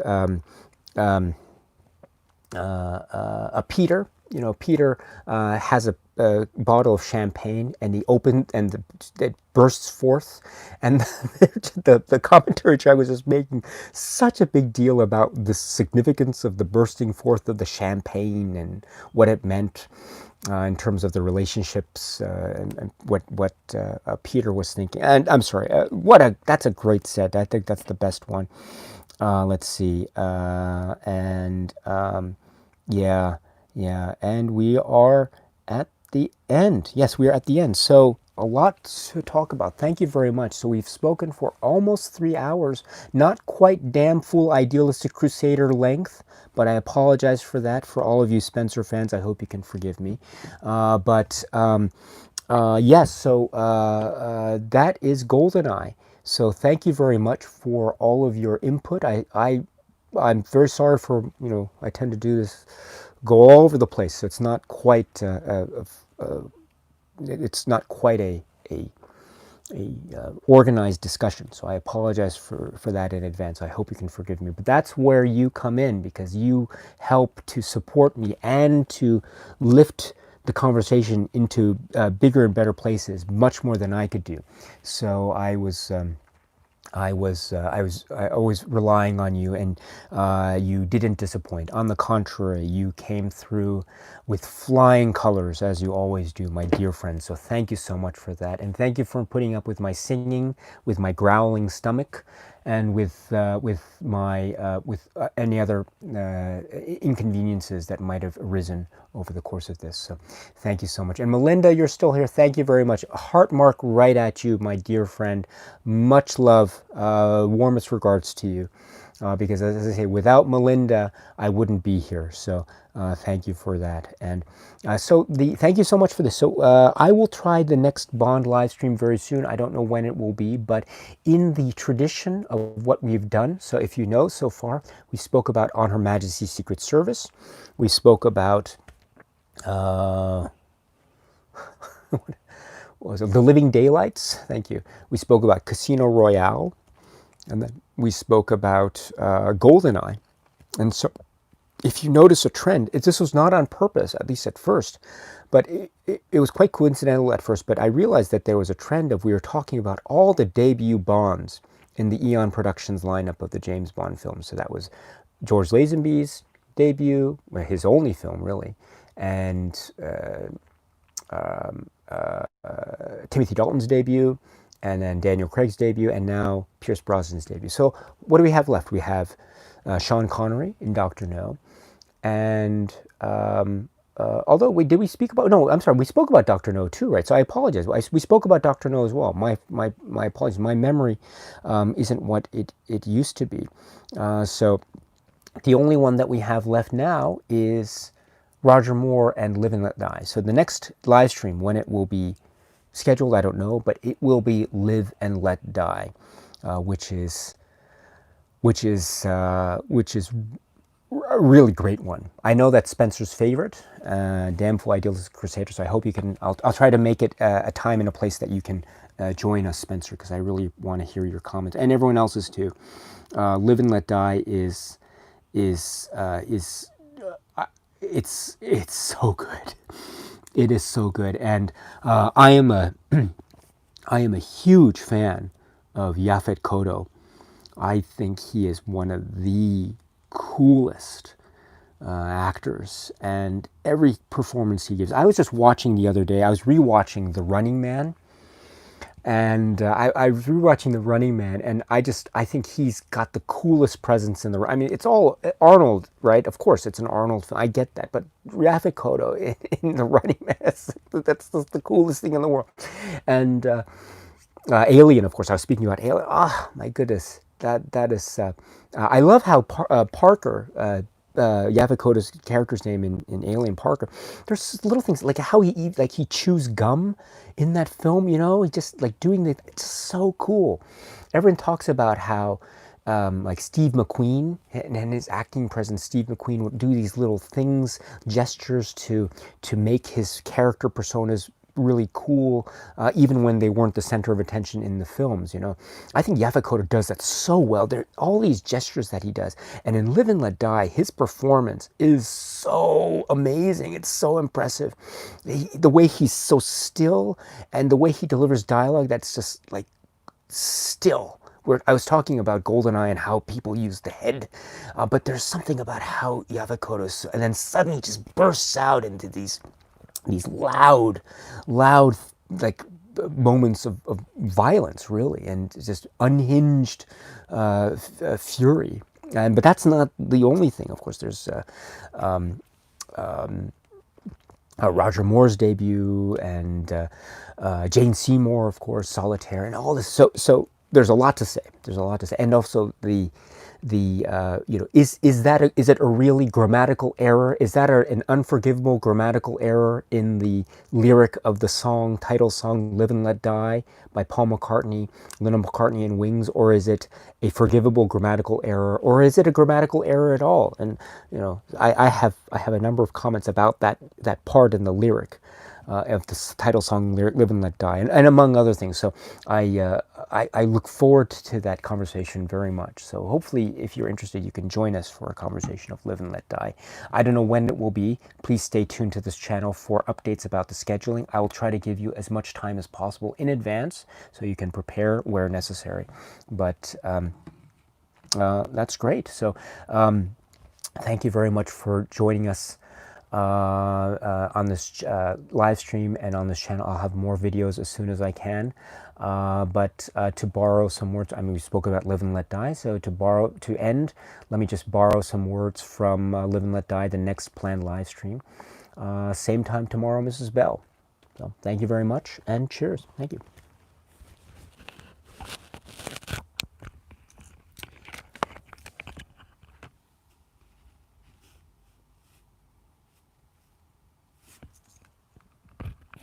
Yeah, thank you very much. Yeah, everyone. Zyrother says we did Dr. No already. Thank you. Yeah, yeah. I love this. Everyone knows what we do on this channel more than I do. That's great. That's so great. I'm so happy about that. Why can't I remember these things? You know, my goodness, that's very embarrassing. But thank you very much for catching that, Zyrother. You are one of the. Yeah, I speak about people who helped me out on this channel. You are one of the first people who really became a viewer and a friend, right? You were one of the earliest from the early days, and so I don't forget that at all. And Wolfgratz too. Is it? Oh goodness, thank you so much for that. And I see a lot of Damnful Idealistic Crusader. Uh, Yes. Comments about Live and Let Die. Wonderful. Wolfgratz. Yes. Yes. Homicide. Yes. Life on the Street. Yes. Yes. Um, and yes, fantastic. Is the dog near you? The dog is really cute. Brian. The dog is, I think, still in the other room. So, but hold on. Cooper Glover, 1970. Just stay here for 1 second. Okay, stay here. Let me just do this. Hold on. One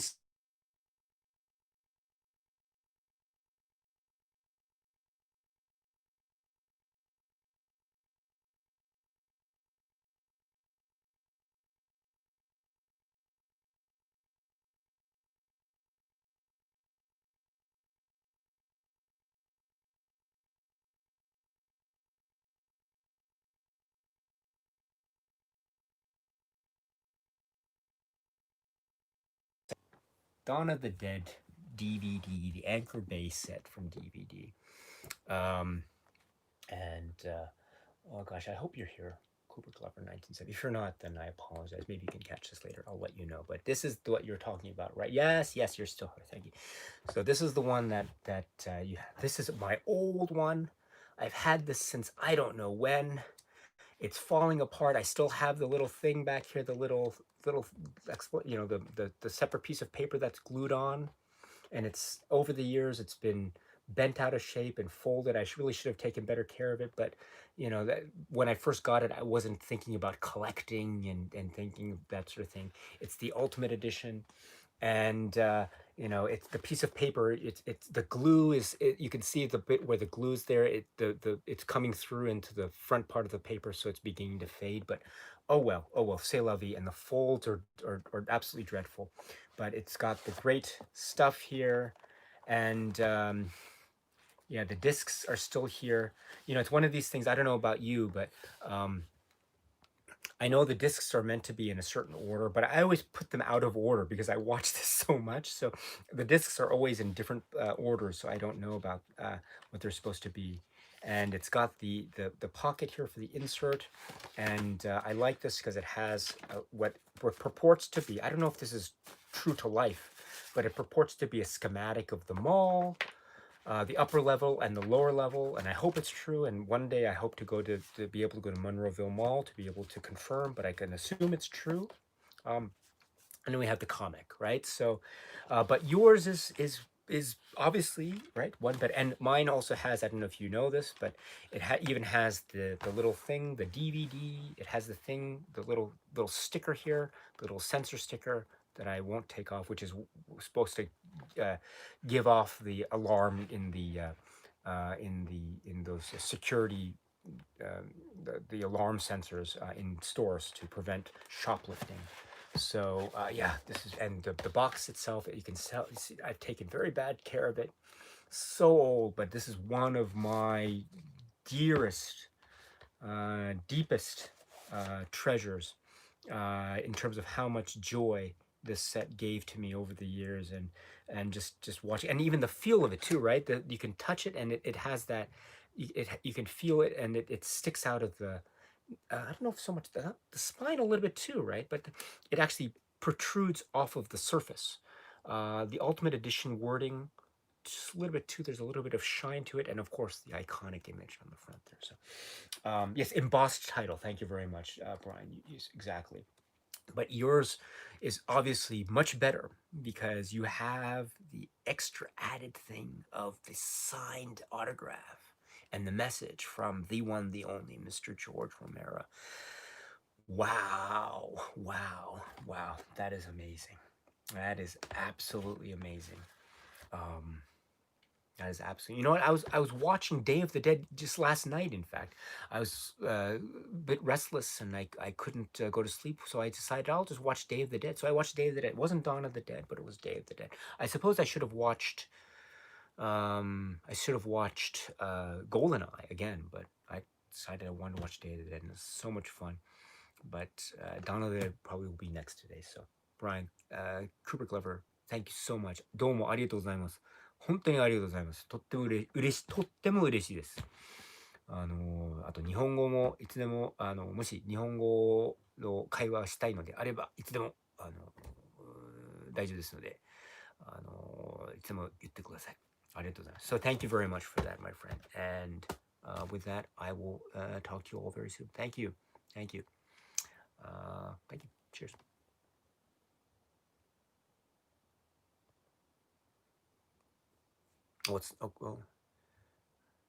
See, this is the most dangerous part of live streams, turning off, because you don't know. Make sure if you're going to do live streams, make sure you confirm that it's off, because you don't want to think it's off, but it's not really off. And then you take your phone and you go to the go somewhere, I don't know. So anyway, make sure it's off. So you have to push it twice. So push the button here and then end. So cheers, my friends.